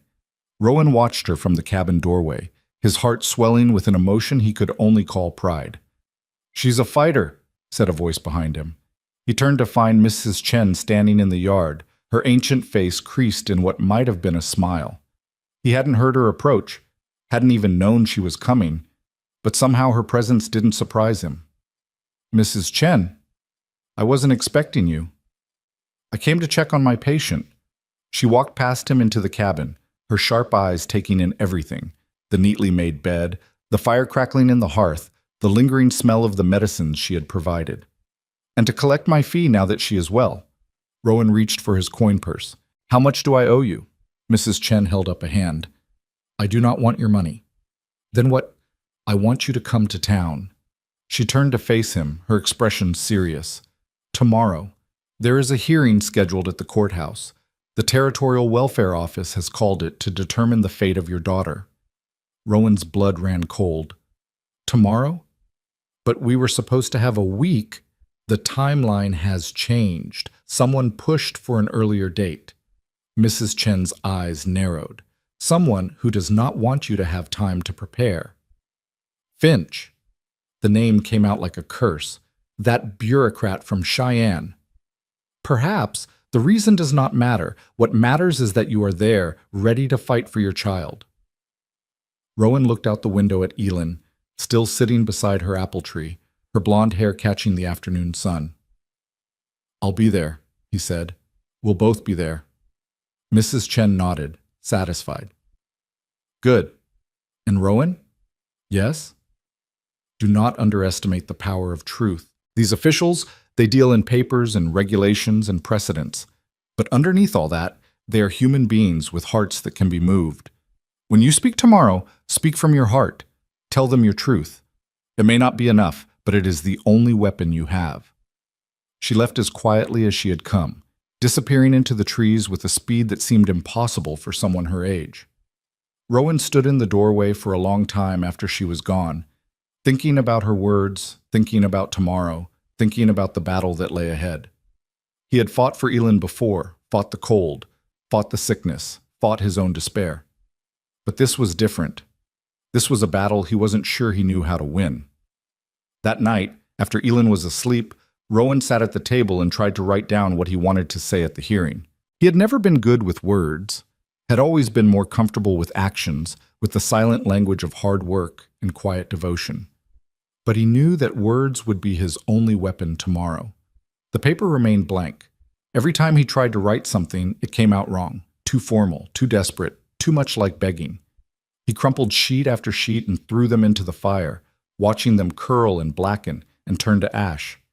Finally, just before dawn, he gave up on writing and simply sat, staring at the wall, trying to find the words that would save his daughter's life. They wouldn't come. At some point, He must have fallen asleep, because the next thing he knew, there was a small hand on his shoulder and a small voice in his ear. "Rowan? Rowan, wake up. It's morning." He opened his eyes to find Elin standing beside him, dressed in the best clothes they had, a simple dress that had once belonged to Sarah, taken in and hemmed to fit her small frame, with her hair brushed and braided and her face pale but determined. "You knew," he said, "about the hearing. I heard Mrs. Chen talking to you yesterday." She sat down in the chair across from him, her hands folded in her lap. "I know what's going to happen today. Elin, I'm scared." Her voice was steady, but he could see the fear in her eyes, the same fear she had carried with her since the day her parents walked away. "I'm scared they're going to take me away and put me somewhere terrible. I'm scared I'll never see you again. I'm scared of everything." Rowan reached across the table and took her hands in his. "I'm scared too," he admitted. "I don't know what's going to happen today. I don't know if anything I say will make a difference. But I know one thing for certain. I love you, and I will fight for you until my last breath." Elin's eyes filled with tears, but she didn't let them fall. "I love you too," she said. "And I want you to know something, Rowan. No matter what happens today, no matter what they decide, you're still my father. Not the people who left me in the snow. You found me, you saved me, you chose me. And that makes you my father, no matter what any piece of paper says." The words hit Rowan like a wave, washing over him, filling him with a warmth that had nothing to do with the fire crackling in the hearth. "When did you get so wise?" he asked, his voice rough. "I had a good teacher." He laughed then, a real laugh, the first one in days, and pulled her into his arms. "Come on," he said. "Let's go show those officials what family really means." The ride to town was quiet, both of them lost in their own thoughts. Elin sat in front of Rowan on the horse, her small body pressed against his chest, her hands gripping the saddle horn with white-knuckled intensity. She didn't speak, but every so often she would lean back against him, as if drawing strength from his presence. Rowan held her close and tried to ignore the dread coiling in his stomach. The town square was more crowded than Rowan had ever seen it. Word had spread about the hearing, and it seemed like every homesteader and rancher within 20 miles had come to witness the spectacle. Some faces were sympathetic, others curious, still others openly hostile. Rowan ignored them all, focusing on the courthouse at the end of the street, a squat wooden building that served as the center of what passed for law and order in this corner of Wyoming. They dismounted and made their way through the crowd, Elin's hand gripping Rowan's with fierce determination. People parted before them, some whispering, some calling out words of encouragement. Rowan didn't respond to any of them. His eyes were fixed on the courthouse door. Sheriff Briggs was waiting for them at the entrance. "Rowan." The sheriff's voice was neutral, professional. "The hearing is about to begin. They're waiting for you inside." "Who's they?" "Judge Morrison, Mr. Finch from the welfare office. A few others." Briggs paused and something flickered in his eyes. Sympathy, maybe, or regret. "Rowan, I want you to know, I did what I could. I told them about your character, about how you've cared for this girl, but Finch has been making noise about legal precedents and proper procedures, and the judge likes things done by the book. Thank you for trying. Just be careful in there. Don't lose your temper, no matter what Finch says. It'll only make things worse." Rowan nodded and stepped through the courthouse door, Elin's hand still clutched in his. The hearing room was small and stuffy, lit by oil lamps that cast flickering shadows on the walls. A wooden bench served as the judge's platform, behind which sat an elderly man with a face like weathered granite and eyes that revealed nothing. Mr. Finch sat at a table to the right, his papers spread before him, his expression one of barely concealed triumph. There were other people in the room, witnesses, Rowan realized, people who had been called to testify. He recognized some of them, Mrs. Patterson, who had promised to speak on his behalf, the Hendricks family, Reverend Harker. But there were others too, strangers with hard faces and harder eyes, and Rowan had a sinking feeling about who had called them. "Mr. Hale." Judge Morrison's voice was dry, dispassionate. "Please take your seat. This hearing will now come to order." Rowan led Elin to a chair near the front of the room and sat down beside her. His heart was pounding, his palms were sweating, but he kept his face calm, his posture straight. Whatever happened in this room, he would face it with dignity. We are here today to determine the custody of the minor child known as Elin, Judge Morrison continued.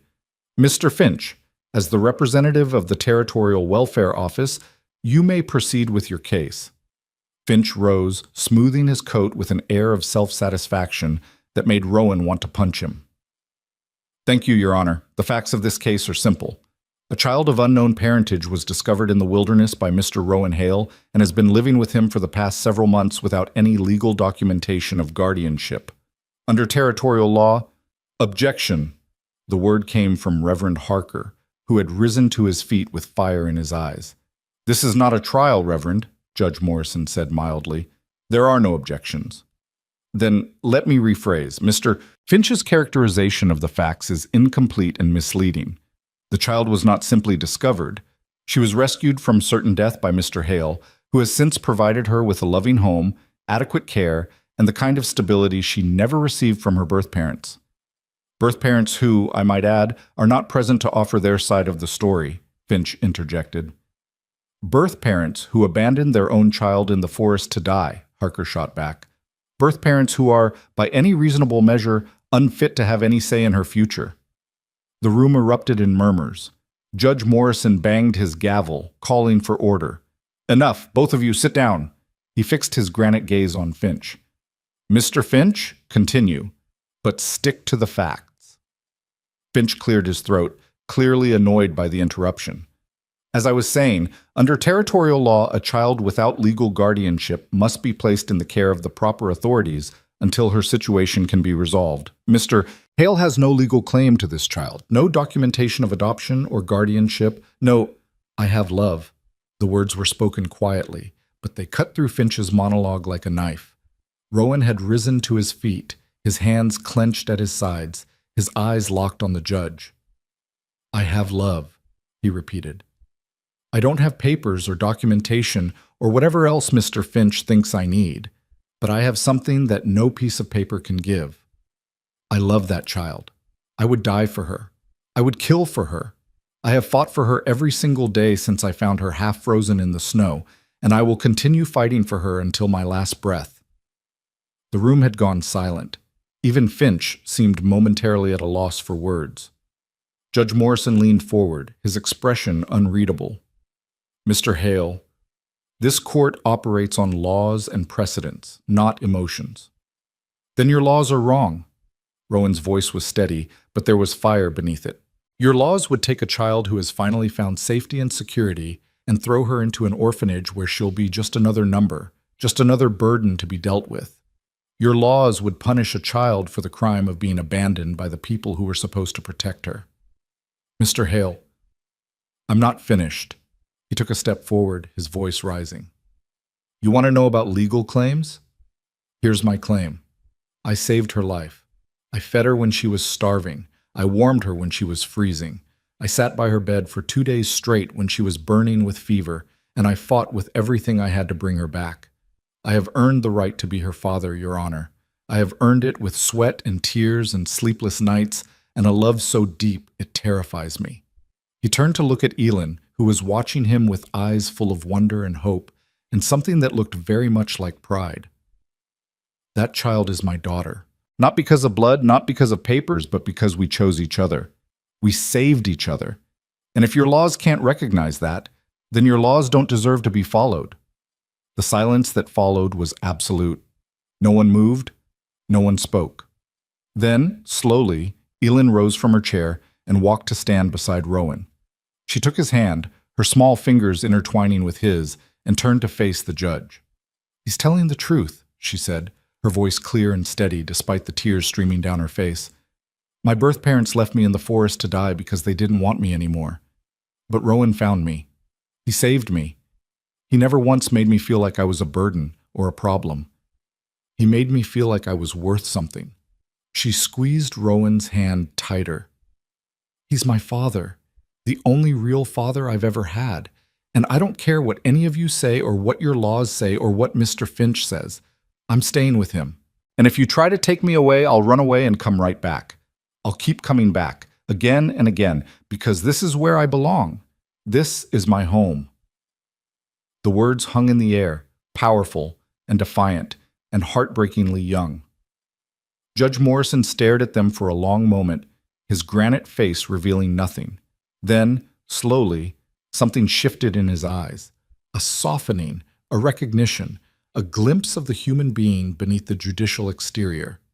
He looked at Finch, then at Harker, then back at Rowan and Elin standing hand in hand before him. "This court will recess for 1 hour," he said. "When we reconvene, I will deliver my decision." He banged his gavel and swept out of the room, leaving behind a stunned silence that slowly erupted into a chaos of whispers and speculation. Rowan didn't hear any of it. He was too busy holding Elin, feeling her small body tremble against his, wondering if their words had been enough, wondering if anything would ever be enough. The hour passed like a lifetime. Rowan and Elin sat together in a corner of the courthouse, surrounded by supporters who offered words of encouragement and promises of help. Mrs. Patterson brought them food that neither of them could eat. Reverend Harker led a quiet prayer. Even Sheriff Briggs stopped by to say that, whatever happened, he thought Rowan had spoken well. None of it helped. None of it could ease the terrible uncertainty of waiting. Finally, the door to the judge's chambers opened, and Judge Morrison emerged. His face was as unreadable as ever, but there was something different about him. A weight, perhaps, or a weariness, as if the decision he was about to render had cost him something. "All rise," called the bailiff. The room rose. Rowan gripped Elin's hand so tightly he feared he might break it. Judge Morrison took his seat and looked out over the assembled crowd.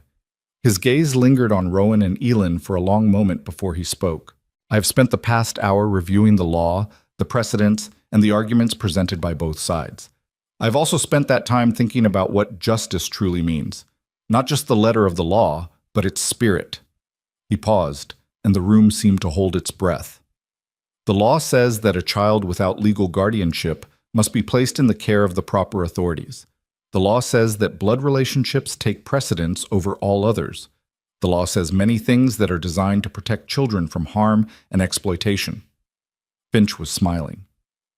Rowan felt his heart begin to sink. "But the law also recognizes," Morrison continued, "that there are circumstances where strict adherence to the letter defeats the very purpose of the law itself. This is one of those circumstances." The smile on Finch's face faltered. "I have seen many cases in my years on this bench. I have seen children taken from loving homes and placed in institutions where they withered and died. I have seen children return to parents who beat them, starved them, abused them in ways I cannot speak of in this courtroom. I have seen the damage that can be done when the law is applied without wisdom, without compassion, without consideration for the human beings whose lives hang in the balance." He turned his gaze directly on Rowan and Elin. "What I have also seen today is something rare, something precious. I have seen a man who was lost find his way back through his love for a child. I have seen a child who was abandoned find a home with someone who values her beyond measure. I have seen family, not as defined by blood or paperwork, but as defined by choice, by sacrifice, by love." Morrison took a deep breath. "It is therefore my judgment that the petition of the Territorial Welfare Office is denied. Rowan Hale is hereby granted full legal custody of the minor child Elin with all the rights and responsibilities that entails. This matter is closed." For a moment, Rowan didn't understand. The words seemed to float past him without meaning, without weight. Then Elin threw her arms around him, laughing and crying at the same time, and the reality of what had happened came crashing over him like a wave. They had won. They had won. The celebration that followed the judge's ruling lasted well into the evening, spilling out of the courthouse and into the streets of town like water bursting through a dam. People Rowan barely knew came up to shake his hand, to clap him on the shoulder, to tell him they had been rooting for him all along. Mrs. Patterson wept openly, pressing kisses to Elin's cheeks and calling her a brave little angel. Reverend Harker offered prayers of thanksgiving that, for once, didn't feel hollow or perfunctory. Even Sheriff Briggs cracked what might have been a smile, though it disappeared so quickly Rowan couldn't be sure he hadn't imagined it. Through it all, Rowan kept one hand firmly clasped around Elin's, afraid that if he let go, even for a moment, this fragile dream might shatter and he would wake to find himself back in the nightmare. But the dream held. The papers were signed, the seals were stamped, and by the time the sun began its descent toward the mountains, Rowan Hale was, in the eyes of the law and everyone who mattered, Elend's father. They rode home in the golden light of late afternoon, neither of them speaking, both of them still processing what had happened. The cabin came into view as the first stars were appearing in the sky, and Rowan felt something loosen in his chest, a tension he hadn't even realized he was carrying, a fear that had been his constant companion since the moment he first saw the sheriff riding toward his home. It was over. They were safe. Or so he thought. The first sign that something was wrong came 3 weeks later, on a morning that had started like any other. Rowan was splitting wood behind the cabin, the rhythmic thunk of the axe providing a steady counterpoint to the birdsong that filled the air. Summer had arrived in earnest, and with it had come a warmth that seemed to seep into everything, the earth, the trees, the very air itself. The garden was thriving, producing more vegetables than he and Elend could possibly eat. The apple tree had grown another foot and sprouted dozens of new leaves. Life, it seemed, was finally settling into something like normalcy. He was so absorbed in his work that he didn't hear the approaching footsteps until a voice spoke from behind him. "Rowan Hale?" He spun around, the axe still in his hands, and found himself facing a stranger, a man he had never seen before, dressed in the rough clothes of a frontier traveler but carrying himself with an authority that seemed out of place in this wilderness. "Who's asking?" "Name's Marcus Webb." The man held up his hands, showing they were empty. "I'm not looking for trouble, just information." "What kind of information?" "I'm looking for a child. A little girl, about 7 years old, blonde hair, blue eyes. I have reason to believe she might be living somewhere in this area." Rowan's grip tightened on the axe handle. "Why are you looking for her?" "That's a private matter." Webb's eyes were sharp, calculating. "But I can tell you this much. I've been hired by her family to find her and bring her home." The words hit Rowan like a physical blow. Family. After everything that had happened, after all they had been through, Elend's birth family was looking for her? "Her family abandoned her," Rowan said, his voice flat. "Left her in the forest to die. That's not family, that's murder." Something flickered in Webb's eyes, surprise, maybe, or calculation. "I don't know anything about that. I was just told to find her." "Who hired you?" "I'm not at liberty to say." "Then we have nothing to talk about." Rowan took a step forward, the axe still in his hands. "I don't know any child matching that description, and I don't appreciate strangers coming onto my property asking questions. I think you should leave." Webb studied him for a long moment, his expression unreadable. Then he shrugged. "Fair enough. But Mr. Hale, if you do happen to come across this child, you should know. The people looking for her have resources, influence. They're not the kind of people who give up easily." He turned and walked away, disappearing into the trees with an ease that spoke of long experience in wild places. Rowan watched him go, his heart pounding, his mind racing with questions and fears. Who had sent this man? Elend's birth parents? That seemed unlikely. They had wanted to be rid of her, had walked away and left her to die. Why would they suddenly want her back? Unless they didn't. Unless someone else was looking for her, someone with money and power and reasons Rowan couldn't begin to guess. He waited until Webb was long gone before setting down the axe and walking back to the cabin. Elend was inside, working on the sampler she had been embroidering for weeks, a simple design of flowers and vines that she was determined to get perfect. She looked up as he entered, her face bright with the innocent joy that had become her default expression since the court ruling. "Did you finish the wood?" "I thought I heard someone talking." Rowan hesitated. Every instinct told him to protect her from this, to shield her from the fear and uncertainty that Webb's visit had stirred up. But he had promised himself, after everything they had been through, that he would never lie to her about anything important. "There was a man here," he said carefully. "A stranger.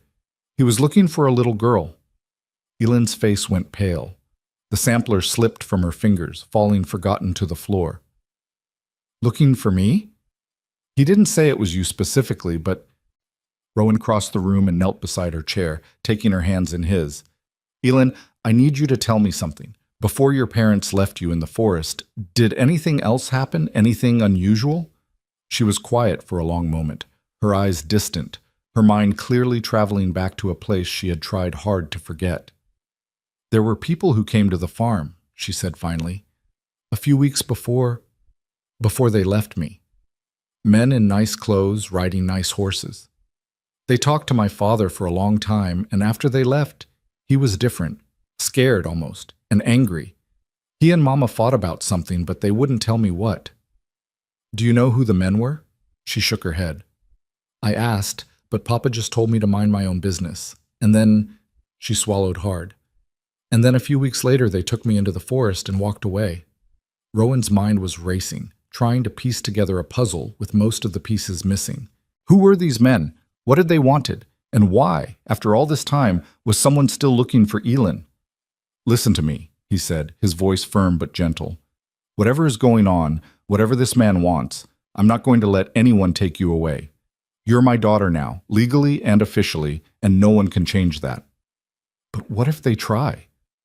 Then they'll have to go through me.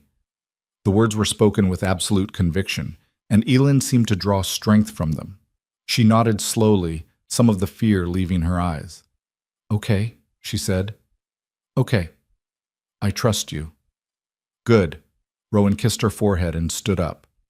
Now, I want you to stay inside for a while, just until I figure out what's going on. Can you do that? Yes. And if anyone comes to the door, anyone at all, you don't open it. You understand? I understand. He squeezed her shoulder and headed back outside, his mind already working on the problem. He needed information, and there was only one place in this territory where information could be had. He needed to go back to town. The ride to town felt longer than usual, every mile stretching out like an accusation. Rowan couldn't shake the feeling that he was leaving Elin unprotected, that by seeking answers he was somehow putting her at greater risk. But he needed to know what he was dealing with. He needed to understand who was looking for his daughter and why. The town was busy when he arrived, filled with the usual bustle of frontier commerce, farmers selling produce, merchants hawking wares, children running through the streets with the careless abandon of youth. Rowan tied his horse outside the saloon and went inside, scanning the dim interior for familiar faces. He found what he was looking for at a table in the corner, a grizzled old man with a face like cracked leather and eyes that had seen everything worth seeing and plenty that wasn't. Silas, Rowan said, sliding into the chair across from him. Silas looked up from his whiskey, his expression unsurprised. Rowan Hale, I heard you won that court case. Congratulations. Thanks. I need information. Information costs money. Rowan dropped a small pouch of coins on the table. It was most of what he had saved over the past months, scraped together from trap lines and small trades, but he didn't hesitate. A man came to my cabin this morning, said his name was Marcus Webb, said he was looking for a child. Silas's eyes narrowed. Webb, you say? You know him? Know of him. He's a finder. Tracks down people who don't want to be found. Works for whoever pays him, and he's damn good at what he does. Who's paying him? Silas was quiet for a moment, his weathered fingers tracing the rim of his glass. That I don't know for certain, but I've heard rumors. What kind of rumors? The kind that involve money. Lots of money. Silas leaned forward, lowering his voice. Word is, there's a rich family back east looking for a child that was supposed to be theirs, that was taken from them or hidden from them or something. They've been searching for years, and they recently got a lead that brought them out this way. Rowan's blood ran cold. A rich family? What rich family? Dunno, but whoever they are, they've got enough money to hire someone like Webb, and enough connections to make things happen. If they're after your girl, Rowan, you've got trouble coming. She's not their girl, she's mine. I believe you, but believing and proving are two different things. Silas drained his whiskey and set the glass down with a decisive thunk. My advice? Find out what they want. Find out why they think this child belongs to them. Because if you don't get ahead of this thing, it's going to run you over. Rowan nodded slowly, his mind churning. Thanks, Silas. Don't thank me yet. You haven't heard the worst part. There's worse? Always is. Silas met his eyes, and for the first time, Rowan saw something like sympathy in the old man's weathered face. Webb's not the only one looking. I've heard there are others, lawyers, investigators, maybe even some folks who aren't so bound by the law. This family, whoever they are, they're throwing everything they have at finding this child, and they're not going to stop until they do. The ride home was faster than the ride to town, urgency lending speed to Rowan's horse. His mind was a whirlwind of questions and fears, possibilities and impossibilities.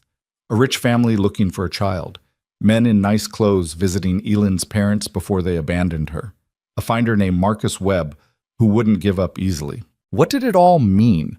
Who was Elyn really? And what did these people want with her? He burst through the cabin door to find Elyn exactly where he had left her, still sitting in her chair, her sampler abandoned on the floor. But she wasn't alone. Mrs. Chen was there. The ancient woman sat across from Elyn, a cup of tea in her wrinkled hands, her sharp eyes watching Rowan with an expression he couldn't read. Mrs. Chen. Rowan's hand moved instinctively toward the knife at his belt. What are you doing here? Protecting your daughter. She set down her tea and rose to her feet with a grace that belied her years. There are people in this territory asking questions about a blonde child with blue eyes. I thought you should know that those questions have reached ears that should not hear them. Whose ears? Mr. Finch, for one. He may have lost the custody case, but he has not given up his crusade. He believes you stole this child from her rightful family, and he has been making inquiries. Rowan's jaw tightened. Finch has no authority over us anymore. The judge ruled. Rulings can be overturned. Evidence can be manufactured. Witnesses can be persuaded to change their stories. Mrs. Chen's voice was calm, matter of fact. You won a battle, Rowan Hale, but the war is not over. What do you suggest I do? Find out the truth. She moved toward the door, pausing to look back at him. This child has a past that someone is willing to spend a great deal of money to uncover. Until you know what that past is, you cannot protect her from it. She left without another word, disappearing into the trees with the same unsettling speed she had shown before. Rowan stood in the doorway, watching her go, feeling the weight of her words settling onto his shoulders. The truth. He needed to find the truth. But where did one even begin to look for something like that? The answer came from the most unexpected source. 3 days after Mrs. Chen's visit, a letter arrived at the cabin, delivered by a writer who refused to identify himself, who simply handed Rowan the envelope and rode away without a word. The letter was addressed to Mr. Rowan Hale, guardian of the child known as Elyn. The handwriting was elegant, formal, the kind of penmanship that spoke of expensive education and old money. Rowan opened it with trembling hands and read, Dear Mr. Hale, I am writing to you regarding a matter of the utmost importance and delicacy. It has come to my attention that a child matching the description of my granddaughter is currently residing in your care. I do not seek to cause distress or hardship to you or to the child. I seek only the truth. My son and his wife were involved in a terrible scandal some years ago, a scandal that resulted in their disgrace and exile from polite society. Before they left, they took with them my granddaughter, a child I loved more than life itself. I have been searching for her ever since. I am not a cruel woman, Mr. Hale. I have no desire to tear apart a family or cause suffering to an innocent child. But I must know, is the girl living with you my granddaughter? And if she is, what happened to her parents? Why did they abandon her in the wilderness? I will be traveling to Wyoming territory within the month to seek answers to these questions. I hope that we can meet as civilized people and discuss this matter rationally. I am prepared to offer a substantial sum of money for information, and I am willing to negotiate arrangements that would be beneficial to all parties involved. Please consider my request carefully. I await your response. Sincerely, Margaret Ashford, Boston, Massachusetts. Rowan read the letter 3 times, his mind struggling to process its implications. A grandmother. Elyn had a grandmother, a wealthy grandmother who had been searching for her for years. A grandmother who believed Elyn had been taken from her, stolen by her own son and daughter-in-law. But why? What scandal had driven Elend's parents to flee? What had they done that was so terrible they had abandoned their own child rather than face it? And what would happen if this Margaret Ashford arrived and demanded her granddaughter back? Rowan looked across the cabin at Elend, who was playing with a small wooden horse he had carved for her. She was humming to herself, a song she had learned from Mrs. Patterson, and her face was peaceful and content in a way that it never had been during those first weeks after he found her. She was happy. She was safe. She was finally, after everything she had been through, beginning to heal. And now this. He folded the letter and tucked it into his pocket. He would have to tell Elend, eventually. She had a right to know about her grandmother, about the family she had never known existed. But not yet. Not until he had figured out what to do. The weeks that followed were some of the most difficult of Rowan's life. He began making inquiries of his own, using the network of contacts he had built during his days as a more sociable member of the community. He wrote letters to people who might know something about the Ashford family, about scandals in Boston high society, about children who had gone missing years ago. The responses that came back painted a picture that was both clearer and more confusing than he had expected. The Ashfords, it seemed, were one of the wealthiest families in Boston. Old money, old connections, old power. They had made their fortune in shipping and banking, and they had used that fortune to build an empire that stretched across half the eastern seaboard. But all empires have their secrets, and the Ashfords were no exception. According to the letters Rowan received, the scandal that had driven Elend's parents into exile had involved theft, not of money, but of something far more valuable. Elend's father, it seemed, had discovered evidence that his own parents had built their fortune on fraud and deception, on deals that had ruined countless families and destroyed countless lives. Rather than keep silent, he had threatened to expose them, and so they had destroyed him first. Using their money and influence, the Ashfords had manufactured evidence that their son was a thief and a liar. They had turned his friends against him, closed every door that might have offered him refuge, made it impossible for him to find work or support his family. And when he had fled west to escape their reach, they had sent people after him, not to bring him back, but to make sure he could never return. Elend's parents hadn't abandoned her because they didn't want her. They had abandoned her because they were trying to protect her, trying to hide her from the grandparents who saw her as nothing more than a pawn in their game of power and control. And they had died for it. Rowan learned, through careful inquiry, that Elend's parents had been found dead in a cabin 50 miles from where he had discovered Elend in the snow. The official cause of death was listed as exposure, but there were whispers of something darker, of signs of violence, of a struggle, of evidence that someone had wanted to make sure they never spoke again. The Ashfords had killed their own son to keep their secrets safe, and now they wanted Elend, not out of love, but out of a desire to control the last piece of evidence that could destroy them. Rowan couldn't let that happen. He sat Elend down that evening after dinner and told her everything he had learned. He didn't soften the truth or hide the ugliness of it. She had earned the right to know, and he owed her honesty. She listened in silence, her face pale, her eyes wide. When he finished, she didn't cry. She had learned in her short, hard life to hold her tears inside. But her hands were shaking, and her voice, when she spoke, was barely more than a whisper. My parents didn't leave me because they didn't want me? No. Rowan took her hands in his. They left you because they loved you, because they wanted to protect you from people who would use you and hurt you and never care about who you really are. But they died. Yes, they died trying to keep you safe. She was quiet for a long moment, processing this new information, trying to fit it into the narrative she had built around her own abandonment. And now my grandmother wants me back? She says she does, but I don't think she wants you for the right reasons. What do you mean? Rowan hesitated, trying to find words that would explain the cruelty of adults without destroying whatever innocence Elend had left. Your grandmother is a powerful woman, he said finally, and powerful people sometimes do terrible things to protect their power. I think she wants you because you know things she doesn't want other people to know, or because she's afraid you might learn things someday that could hurt her. So she doesn't really love me. I don't know if she does or not, but I know this. She's not coming here because she cares about what's best for you. She's coming here because she cares about what's best for herself. Ellen's jaw set in that stubborn line that Rowan had come to know so well. I'm not going with her. No, you're not. She can't make me. She's going to try, but I won't let her succeed. Elin looked at him then, really looked at him, and in her summer sky eyes he saw something he hadn't seen before. Not just trust, not just love, but a fierce, unwavering faith that he would keep his word no matter what. You promise? Promise. Cross your heart. He made the gesture solemnly. Cross my heart. She nodded, satisfied, and reached out to take his hand. Then we'll fight her together.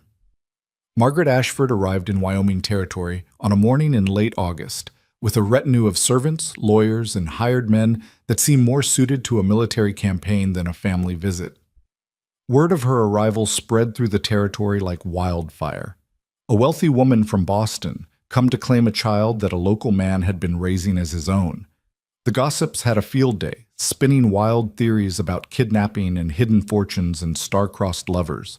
The truth, as always, was both simpler and more complicated than anything they imagined. Rowan heard about her arrival from Sheriff Briggs, who rode out to the cabin personally to deliver the news. She's staying at the hotel in town, the sheriff said, his face grim. Got a whole floor to herself, from what I hear, and she's already been to see Judge Morrison. What does she want from the judge? Same thing she wants from everyone, the child. She's claiming you abducted her granddaughter, that you've been holding her against her will. She's got lawyers drawing up papers as we speak. Rowan felt his blood run cold. The judge already ruled on this. He gave me legal custody. I know, but Mrs. Ashford is persuasive, and she's got resources that you don't. Briggs paused, his eyes meeting Rowan's with something like regret. I'm not saying she's going to win. I'm just saying you need to be prepared for a fight. I'm always prepared for a fight. The sheriff nodded slowly. I believe you are. And for what it's worth, I hope you win. That girl deserves better than to be a pawn in some rich woman's game. He rode away, leaving Rowan standing in the yard with his hands clenched into fists and his heart pounding with a mixture of fear and fury. So this was it, the confrontation he had been dreading, the battle he had been preparing for. Margaret Ashford had come to take Elin away, and she had brought the full weight of her wealth and power to bear. But Rowan had something she didn't, something that no amount of money could buy. He had the truth, and he had the love of a child who had chosen him, just as he had chosen her. He went inside to find Elin already dressed in her best clothes, her hair brushed and braided, her face pale but determined. I heard, she said before he could speak. She's here. Yes. Are we going to town? Rowan studied her, this small, fierce, unbreakable child who had survived abandonment and near death and sickness and uncertainty, who had stood before a judge and declared that she would never leave the man who had saved her. Are you sure you're ready for this? No. Her voice was steady, but her hands were trembling. But I'm going anyway. Because this is my life, and I'm not going to let some stranger decide it for me. Pride swelled in Rowan's chest, pride and love and a fierce protective instinct that felt almost physical. That's my girl, he said. Let's go show them what we're made of. The ride to town felt different this time. Not desperate like before, but deliberate, purposeful. They were riding into battle, both of them knew it, and they were as ready as they would ever be. The town square was packed when they arrived. Word had spread about the confrontation, and it seemed like half the territory had come to witness it. Rowan recognized faces in the crowd, supporters and skeptics, friends and strangers, people who had testified on his behalf, and people who had questioned his fitness as a father. And there, in the center of it all, stood Margaret Ashford. She was exactly what Rowan had expected. Elegant and imperious, with silver hair swept up in an elaborate style, and eyes that gleamed with cold intelligence. She was surrounded by lawyers and servants, a queen holding court in a foreign land, and when she saw Rowan and Elin approaching, her lips curved in a smile that didn't reach her eyes. Mr. Hale, she said, her voice carrying across the square, how good of you to come, and this must be… Her gaze shifted to Elin, and something flickered in her eyes. Hunger, maybe, or calculation. This must be my granddaughter. Elin's hand tightened in Rowan's grip, but her voice was steady when she spoke. I'm not your granddaughter. I'm Elin Hale. and you can't have me." A murmur ran through the crowd. Margaret Ashford's smile faltered, but only for a moment. "My dear child, I understand this must be confusing for you. You've been through so much, and this man has filled your head with lies. But I'm your family, your real family. I've come to take you home." "This is my home." Ellen's voice rose, clear and strong.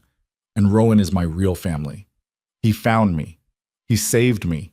He never left me alone in the forest to die like my parents did." Margaret's face went pale. "Your parents loved you. They were trying to protect you." "From who? From you?" Ellen took a step forward, and there was a fire in her eyes that made her seem much older than her 7 years. "I know what you did to them. I know you destroyed their lives because they wouldn't keep your secrets. And I know you're only here because you're afraid of what I might know." The crowd was silent now, hanging on every word. Margaret Ashford's composure cracked, just for a moment, revealing something ugly beneath the elegant surface. "You don't know what you're talking about," she hissed. "You're just a child. You couldn't possibly understand." "I understand enough." Ellen's voice was steady. "I understand that you killed my parents. I understand that you've been lying to everyone for years. And I understand that I will never, ever go with you. Not today. Not ever." Margaret turned to the lawyers flanking her. "This is ridiculous. The child has been manipulated, brainwashed by this common laborer. I demand that she be placed in my custody immediately." But before the lawyers could respond, another voice cut through the tension. "Actually, Mrs. Ashford, I think you'll find that's not going to happen." Everyone turned. Standing at the edge of the crowd was a man Rowan had never seen before, a tall man with sharp features and sharper eyes, dressed in the understated clothes of someone who had money but didn't need to flaunt it. "Who are you?" Margaret demanded. "My name is Thomas Mercer. I'm an investigator, hired by parties who have a vested interest in seeing justice done." He stepped forward, pulling a sheaf of papers from his coat. "I've been looking into your family's affairs for quite some time, Mrs. Ashford. And I have to say the things I've found are illuminating." Margaret's face went white. "I don't know what you're talking about." "Don't you?" Mercer smiled, but there was no warmth in it. "Fraud, embezzlement, bribery of public officials, and that's just the beginning." He held up the papers. "I have sworn statements from half a dozen former employees of your company documenting systematic theft from investors and clients. I have bank records showing payments to judges and politicians. And I have testimony from witnesses who saw what really happened to your son and his wife." The crowd erupted in whispers. Margaret Ashford swayed on her feet, her carefully constructed facade crumbling. This is slander. I'll have you arrested. You'll do nothing." Mercer's voice was cold. "Because if you do anything at all, these documents go to every newspaper on the eastern seaboard, and then everyone will know what kind of woman you really are." For a long moment, Margaret Ashford stood frozen, her eyes darting between Mercer and Ellen and Rowan, searching for a way out that didn't exist. Then, slowly, her shoulders sagged, and the fight seemed to drain out of her. "What do you want?" she asked, her voice barely audible. "I want you to leave, today. I want you to go back to Boston and never contact this child again. And I want you to live the rest of your life knowing that your crimes have not been forgotten, and that if you ever try anything like this again, you will face the consequences." Margaret's lips trembled. For just a moment, she looked old and tired and defeated, stripped of all the power and prestige that had defined her life. "The child is mine," she whispered. "By blood, by right." "Blood doesn't make a family," Rowan said, stepping forward. "Love does. Sacrifice does. Being there when it matters does. You abandoned your own son, drove him to his death, and now you want to claim his daughter as your property? That's not love. That's ownership. And Ellen is not something to be owned." Margaret's eyes met his, and in them he saw something he hadn't expected. Not hatred, not fury, but something that looked almost like regret. "I loved my son," she said quietly. "In my way." "Your way wasn't good enough." She flinched as if he had struck her. Then without another word, she turned and walked away, her servants and lawyers hurrying after her, the crowd parting before her like water before a ship. In minutes, she was gone. The silence that followed her departure was broken by a sound that Rowan hadn't heard in a long time, the sound of applause. It started small, just a few people clapping, but it spread quickly until the whole square was filled with cheering and shouting and expressions of joy. Rowan stood in the center of it all, Elin's hand in his, feeling the weight of what had just happened settle over him like a warm blanket. It was over. Truly over this time. Margaret Ashford was gone, her threats neutralized, her power broken. And Elin, his Elin, was safe. He looked down at her and found her looking up at him, her summer sky eyes bright with tears that she was finally allowing herself to shed. "We did it," she whispered. "We did it," he agreed. "She's really gone?" "She's really gone, and she's not coming back." Elin threw her arms around him, burying her face against his chest, and Rowan held her tight, feeling her small body shake with sobs of relief. Around them, the crowd continued to celebrate, but Rowan barely noticed. His whole world had narrowed to this moment, this child, this overwhelming sense of gratitude and love. They had stood against the world, and the world had blinked first. The ride home that evening was different from any that had come before. The tension that had been their constant companion for months had finally dissipated, leaving behind a lightness that felt almost foreign. Elin fell asleep against Rowan's chest before they were halfway home, exhausted by the emotional ordeal of the day. He held her carefully, guiding the horse with one hand, watching the stars emerge one by one in the darkening sky. She had been so brave, braver than anyone had a right to expect from a 7-year-old child. She had faced down the woman who had destroyed her birth family, who had tried to claim her as property, and she had stood firm. His daughter. His fierce, unbreakable, extraordinary daughter. When they reached the cabin, Rowan carried her inside and laid her gently on her bed, pulling the blankets up to her chin the way Sarah used to do for him. She stirred as he turned to go, her hand catching his sleeve. "Rowan? I'm here. Is it really over?" He smoothed the hair back from her forehead, his touch gentle. "It's really over. No more people coming to take me away?" "No more. You're home, Elin, for good." She smiled, a real smile, free of the shadows that had haunted her for so long, and closed her eyes. "Good," she murmured, "because I'm never leaving." Rowan sat beside her bed long after she had fallen asleep, watching her breathe, counting his blessings one by one. He had a daughter, he had a home, he had a future, and for the first time in longer than he could remember, he had hope. Outside, the night was clear and cold, filled with stars that seemed to shine just a little brighter than before. The apple tree in the garden rustled in the breeze, its leaves whispering secrets to the wind. Tomorrow, they would begin the work of rebuilding, of planting new seeds and tending new growth, of creating a life together that was truly their own. But tonight, there was only peace. Tonight, there was only home. The seasons turned, as they always do, indifferent to the dramas of human hearts. Autumn arrived with a blaze of color that set the mountains on fire, reds and oranges and golds that seemed too vivid to be real, and then faded into the quiet gray of early winter. Snow fell, blanketing the world in white, and the cabin that had once been a monument to grief became something else entirely, a home filled with warmth and laughter and the unmistakable presence of love. A year had passed since that day in the town square, when Margaret Ashford had been forced to retreat, her power broken, her threats neutralized.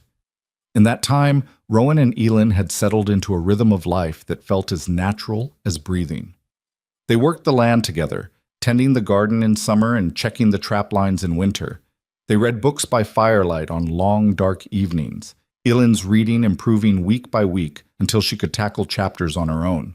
They talked about everything and nothing, building the kind of easy companionship that comes from shared trials and mutual trust. And the apple tree grew.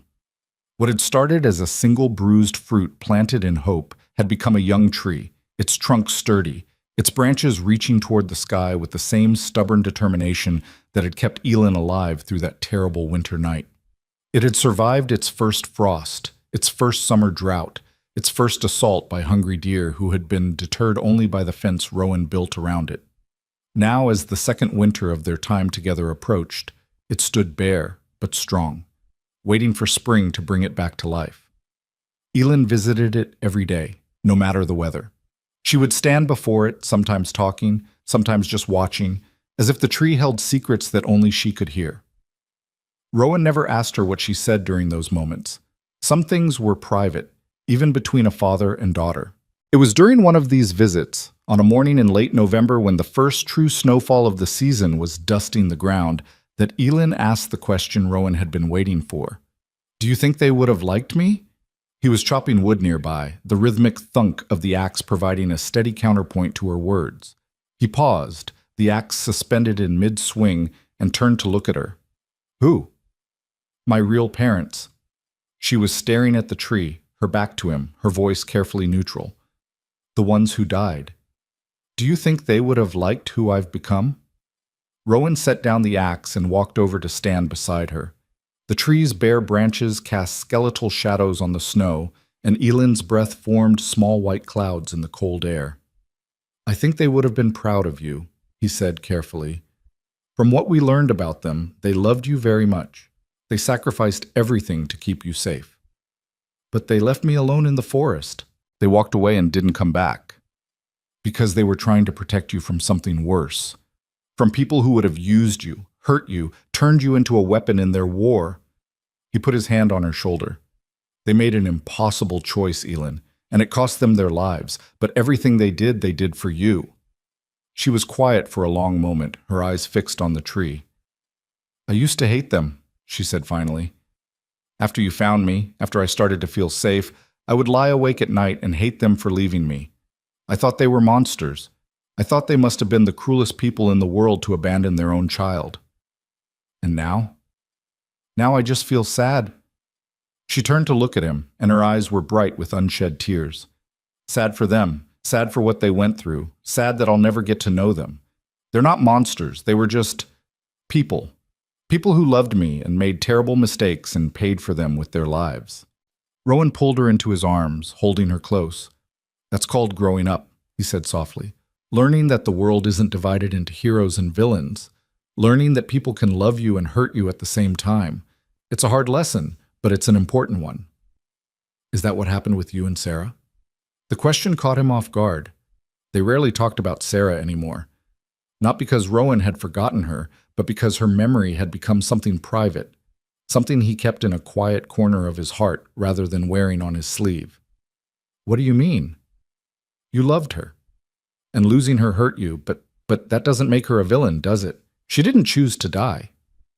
"No, she didn't." "So sometimes love and pain just go together?" "Sometimes." He pulled back to look at her, this remarkable child who had somehow become the center of his world. "But sometimes love is also what heals the pain. Sometimes loving someone new doesn't replace what you lost. It just gives you a new reason to keep going." Elin considered this, her brow furrowed in concentration. "Is that what I am? A new reason to keep going?" "You're more than that." Rowan's voice was thick with emotion. "You're my daughter, my family, my future.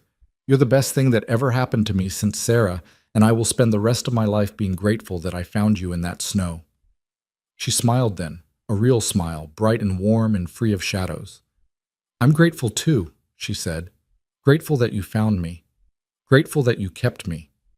Grateful that you fought for me when everyone else would have given up. I'll always fight for you, Elin. Always." She hugged him then, her small arms wrapping around his waist with surprising strength. "I know," she whispered. "That's what makes you my father."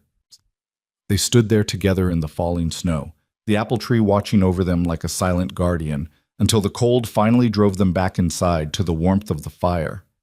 Winter settled in with its usual ferocity, burying the world in white and cutting them off from civilization for weeks at a time. But unlike the winters that had come before, the winter when Rowan had nearly lost himself to grief, the winter when Elin had nearly frozen to death, this winter felt different.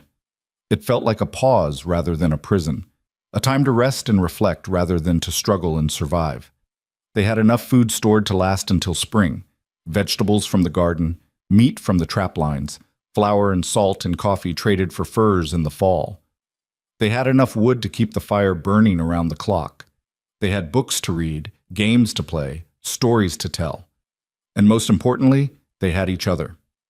The long evenings by the fire became Rowan's favorite part of the day. Sometimes they would read together, taking turns with whatever book they had on hand. Sometimes Elin would work on her embroidery while Rowan carved small figures out of wood, animals mostly, but sometimes people, sometimes scenes from their life together. And sometimes they would just talk, their conversations ranging from the trivial to the profound, with the easy flow of two people who had long since stopped needing to fill silence with noise. It was during one of these evenings, in the depths of January, when the cold was so fierce that ice formed on the inside of the windows, that Elin asked another question that Rowan had been waiting for. What happened to Mrs. Ashford? He looked up from the horse he was carving, surprised. They hadn't spoken about Margaret Ashford since the confrontation in the town square, and he had hoped, that Elin had put the whole thing behind her. What made you think of her? I don't know. Elin was staring into the fire, her expression thoughtful. I was just wondering. She came all this way, spent all that money, tried so hard to take me back, and then she just disappeared. I want to know what happened to her. Rowan set down his carving and considered how to answer. The truth was, he had been keeping track of Margaret Ashford quietly through the network of contacts he had built during the custody battle. He knew more than he had told Elin, and he wasn't sure how much she was ready to hear. She went back to Boston, he said finally. After what happened here, after Thomas Mercer threatened to release those documents, she didn't have much choice.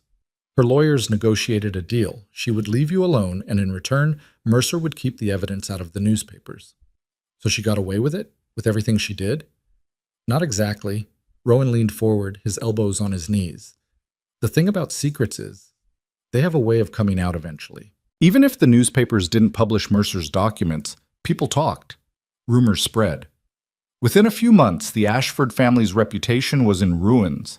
Their business partners pulled out. Their society friends stopped inviting them to parties. Margaret Ashford went from being one of the most powerful women in Boston to being a pariah. Good. The word was sharp, fierce, and Rowan felt a flash of pride at the steel in his daughter's voice. There's more. He hesitated, unsure how she would take this next part. About 6 months ago, Margaret Ashford died. Elin's head snapped up.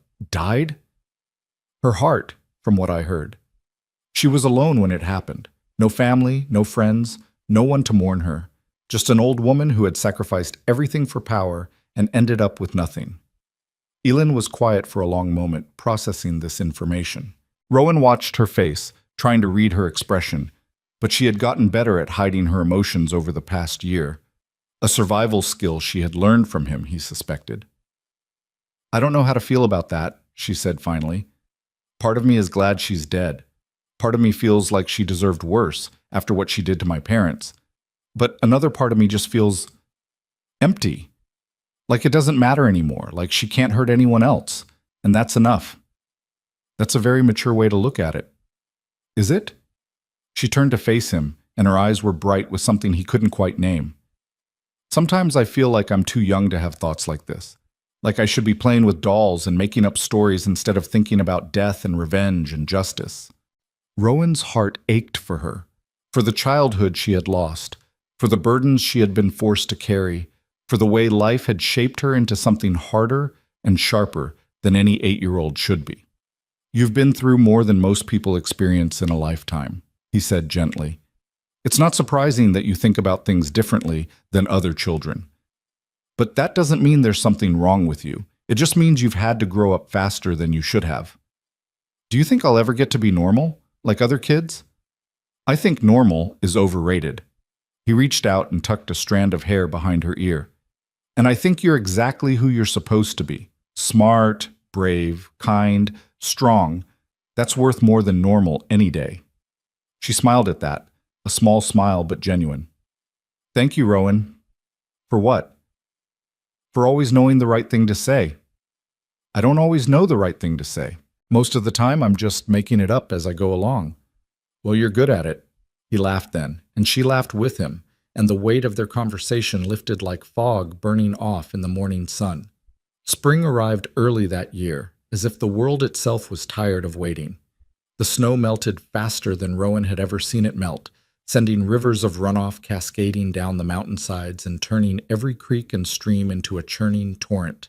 The days grew longer and warmer, and the world that had seemed dead beneath its blanket of white came roaring back to life. The apple tree was the first to wake. Rowan noticed the buds one morning in late March, tiny green nubs emerging from the bare branches like promises of things to come. He called Elin over to see, and they stood together in the pale morning light, watching as their tree prepared to bloom. "It's really going to happen," Elin breathed. "It's really going to grow apples." "Looks like it." "I never thought it would. When we first planted it, I thought it was just, I don't know, a symbol or something, a way to let go of the past. I never really believed it would become a real tree with real fruit." "That's the thing about hope," Rowan said. "Sometimes it surprises you." The weeks that followed were filled with the work of spring, planting the garden, repairing the winter damage to the cabin, preparing the trap lines for the lean months ahead. But no matter how busy they were, they always found time to check on the apple tree, watching as the buds swelled and opened into delicate white blossoms that filled the air with their sweet perfume. "They're beautiful," Elin said one evening, standing beneath the canopy of flowers as the setting sun painted everything in shades of gold. "I never knew apple blossoms could be so beautiful." "Your mother gave you that apple," Rowan said quietly. "It was the last thing she gave you before everything happened. And now look what it's become. Something beautiful, something alive, something that will keep on growing long after we're both gone." Elin reached up to touch one of the blossoms, her fingers gentle on the delicate petals. "Do you think she knows?" she asked. "My mother, I mean, wherever she is. Do you think she can see what happened to her apple?" "I don't know." Rowan put his arm around her shoulders. "But I like to think she does. I like to think she's watching over you, proud of who you've become, grateful that you found your way to safety." "I like to think that too." They stood there together as the sun sank below the mountains, watching their apple tree bloom in the fading light. The summer that followed was the best of Rowan's life. It wasn't that anything extraordinary happened, no dramatic confrontations, no life-threatening crises, no villains to defeat or battles to win. It was extraordinary precisely because it was ordinary. Days filled with work and play, with laughter and conversation, with the simple pleasures of a life well lived. Elin turned 9 in July, and Rowan threw her the first real birthday party she had ever had. It wasn't much by city standards, just Mrs. Patterson and the Hendricks family and Reverend Harker gathered around a cake that Rowan had somehow managed to bake without burning down the cabin. But Elin acted like it was the grandest celebration in the history of the world. She blew out her candles, opened her presents, and played games with the Hendricks children until well past dark. That night, after the guests had gone home and the cabin was quiet again, she came to Rowan with something in her hands. "I want to show you something," she said. "I've been working on it for a while." She handed him the sampler she had been embroidering for months, the same one she had been working on when he first told her about the stranger asking questions, the same one that had been pushed aside during the chaos that followed. It was finished now, the design complete, the stitches neat and even. It showed 2 figures standing hand in hand beneath an apple tree, the tree's branches heavy with fruit. Above them, stitched in careful letters, were the words, "Home is where we choose to be." Rowan's vision blurred with tears he didn't try to hide. "Elin, do you like it? I know it's not very good. I'm still learning, but I wanted to make something for you, something to remember this day. The day I turned 9 in my real home with my real father." He pulled her into his arms, holding her tight, the sampler pressed between them. "It's perfect," he said, his voice rough. "It's absolutely perfect." "Really?" "Really." He pulled back to look at her, this remarkable child who had transformed his life in ways he never could have imagined. "Thank you, Elin. This is the best gift anyone has ever given me." She beamed at him, her face glowing with happiness. "Happy birthday to me," she said. "And happy everything to you." He laughed through his tears and hugged her again, and in that moment, he knew that all the pain and struggle and fear had been worth it. Every moment of darkness had led to this: a child who loved him, a home that was truly his, a future that stretched out before them like an endless road. He hung the sampler above the fireplace that very night, where it would remain for years to come, a reminder of what they had built together and what they had overcome. Autumn brought changes of a different kind. The apple tree, which had bloomed so beautifully in spring, had produced its first fruit, a handful of small red apples that hung from its branches like jewels. They weren't many, and they weren't perfect, but they were real. Real apples, grown from a single bruised fruit that a frightened little girl had clutched in her frozen hands as she waited to die. Rowan and Elin harvested them together on a cool October morning, handling each one with reverent care. "What should we do with them?" Elin asked, cradling an apple in her palms. "Whatever you want. They're your apples." She thought about it for a moment. "I want to make a pie, like the kind Sarah used to make." Rowan's breath caught in his throat. She had never mentioned Sarah before. Not like this, not as someone whose traditions she wanted to carry on. "You remember the pies? You told me about them. Back when I was sick, when you were trying to keep me awake.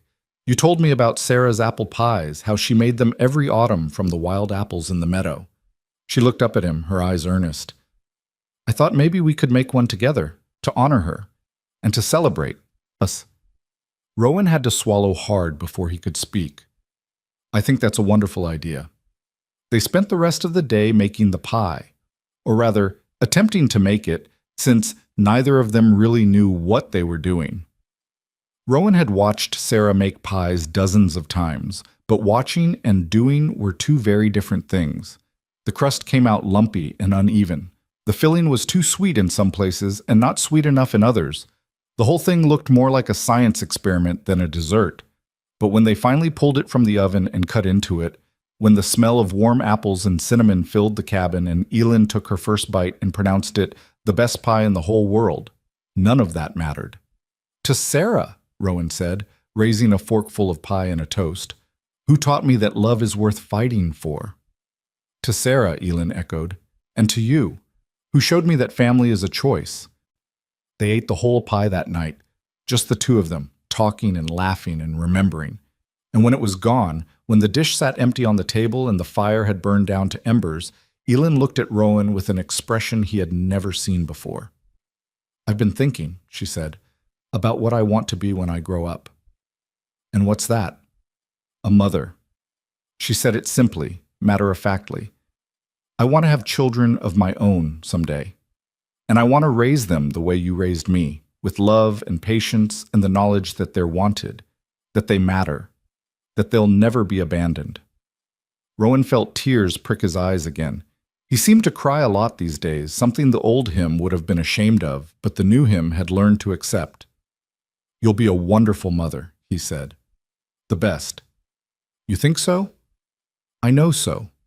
Because you know what it feels like to be unloved, and you'll never let your children feel that way. You know what it feels like to be saved, and you'll pass that gift on to everyone you meet." She smiled, that bright, unguarded smile that still had the power to light up his whole world. "Thank you for believing in me." "Always, Elin, always." The years that followed were good ones. Not perfect. No life is perfect, but good. Full of the small joys and petty struggles that make up a human existence. Full of growth and change and the gradual unfolding of two lives intertwined. Elin grew from a child into a young woman, her beauty deepening along with her wisdom. She attended the small schoolhouse in town when the weather permitted, making friends and earning admirers with equal ease. She read voraciously, devouring every book she could get her hands on, and she wrote stories of her own, tales of adventure and romance, and always redemption. Rowan grew too, though in different ways. The grief that had defined him for so long faded into something softer, something that no longer hurt to touch. He rejoined the community he had abandoned, forming friendships with neighbors he had once shunned. He even learned to laugh again, really laugh, the kind that came from deep in his belly and left him gasping for breath. And the apple tree grew tallest of all. Each year it produced more fruit than the last, and each autumn Rowan and Elin would harvest the apples together, making pies and preserves and gifts for the neighbors who had become like family. The tree that had started as a symbol of hope had become something more, a living testament to what love could build, what perseverance could achieve, what two broken people could become when they chose to heal together. It was beneath this tree, on an evening in late September when Elin was 17 years old, that the final chapter of their story began. They were sitting together on the bench Rowan had built years ago, watching the sunset paint the sky in shades of orange and pink. The air was cool but not cold, carrying the scent of ripe apples and wood smoke and the first hints of autumn decay. "There's something I need to tell you," Elin said, her voice uncharacteristically nervous. Rowan looked at her, this young woman who had once been a frozen child in his arms, and felt his heart clench with a familiar mixture of love and fear. "What is it?" "I've been offered a position in Denver, teaching at a school for girls who have been through difficult circumstances, girls who need someone who understands what they've experienced." She paused, her hands twisting in her lap. "It's a good opportunity, a chance to help others the way you helped me." Rowan felt the breath leave his lungs. He had known this day would come, had prepared for it in his way, telling himself that his job as a father was to raise Elin to be independent, to give her roots and wings and trust her to use both. But knowing something intellectually and feeling it in your heart were two very different things. "Denver," he said finally. "That's a long way from here." "I know." Her eyes were bright with unshed tears. "And I don't want to leave you. You're my father, my real father, the one who chose me. The thought of being separated from you makes me feel like I can't breathe. But this is something I need to do. Those girls, they're like I was, lost and scared and convinced that no one wants them. And I know in my bones that I can help them. That everything I went through, all the pain and fear and uncertainty, it all led to this moment, this chance to turn my suffering into something meaningful." Rowan was quiet for a long moment, looking at the tree that had grown from nothing, at the cabin that had transformed from a tomb to a home, at the young woman who had saved him every bit as much as he had saved her. "You're right," he said finally. "This is something you need to do. You're not angry?" "Angry?" He laughed softly. "Elin, I could never be angry at you for wanting to help others. That's what I've raised you to do. That's what all of this," he gestured at the tree, the cabin, the life they had built, "has been about. Learning to turn pain into purpose. Learning to take what breaks you and use it to build something stronger." She was crying now, tears streaming down her face. "I don't want to leave you alone. I won't be alone." He took her hands in his. "I'll have this cabin, these mountains, these memories. I'll have the friends we've made, the community we've built. And most importantly, I'll have the knowledge that somewhere out there, my daughter is changing lives the way she changed mine. You'll write to me? Every week? Every day? If you want? And you'll visit? As often as I can."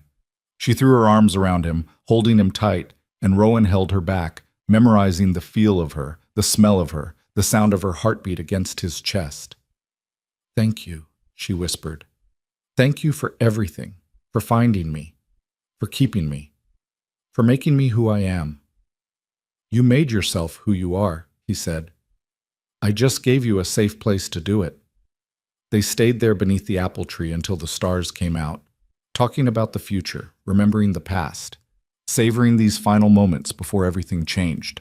And when Elin finally pulled away, when she stood up and took a deep breath and squared her shoulders with that familiar determination, Rowan saw in her eyes the same strength that had kept her alive through that terrible winter night, the same courage that had allowed her to stand before a judge and claim him as her father, the same unbreakable spirit that had defied Margaret Ashford and everyone else who had tried to tear them apart.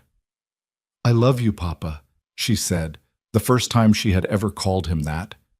Rowan felt his heart crack open and rebuild itself in the space of a single breath. "I love you too, daughter, more than words can say." She left 3 weeks later, on a crisp October morning with the apple tree blazing red and gold behind her.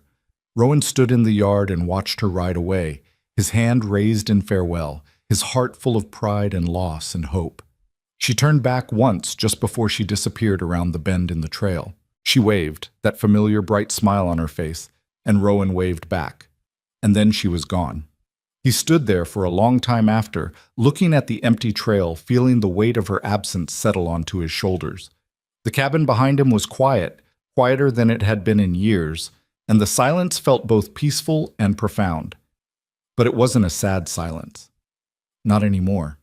Because the silence was full of memories, of a frozen child in his arms, of a fever that almost stole her away, of a courtroom where love had triumphed over law, of pies and stories and laughter and tears, of two broken people who had chosen each other, saved each other, become a family in every way that mattered. Rowan walked to the apple tree and placed his hand on its trunk, feeling the rough bark beneath his palm, feeling the life that pulsed through it like a heartbeat. "We did it, Sarah," he said softly. "We raised a daughter, and she's going to change the world." The wind rustled through the leaves, carrying with it the scent of apples and the promise of things to come. Rowan smiled, turned, and walked back to his cabin, the cabin that had been a prison, then a shelter, then a home. The sun was setting over the mountains, painting the sky in shades of gold and rose. In the garden, the last of the autumn vegetables waited to be harvested. In the barn, the horse stamped and whinnied, ready for its evening feed. And in the distance, somewhere along that winding trail, Elin was riding toward her future, a future she had earned through courage and love and an unshakable refusal to give up. It was, Rowan thought, a good ending, or rather, a good beginning. Because the story of a family forged by choice, of love that defied blood and law and circumstance, of two people who had found each other in the darkest of nights and held on through the storm, that story would continue. In the lives Elin would touch, the children she would help, the legacy of compassion and resilience she would pass on. The girl who had been left in the snow to die had become a woman who would teach others to live, and the man who had found her, who had chosen her, who had fought for her against all odds, he had finally found what he had been searching for all along. Not just a daughter, not just a family, but a purpose, a reason, a life worth living. Rowan closed the cabin door behind him and lit the evening fire. Outside, the apple tree stood sentinel against the darkening sky, its branches reaching toward the stars like arms raised in gratitude. Tomorrow, he would write his first letter to Elin. Tomorrow, he would begin the next chapter of his life. But tonight, there was only this: the crackle of the fire, the warmth of memories, and the deep, abiding peace of a story well told. A story of loss and redemption, a story of darkness and light, a story of a family forged by choice, bound not by blood, but by something stronger, something that no winter could freeze, no law could break, no force on earth could destroy. Love. Simple as that. Love.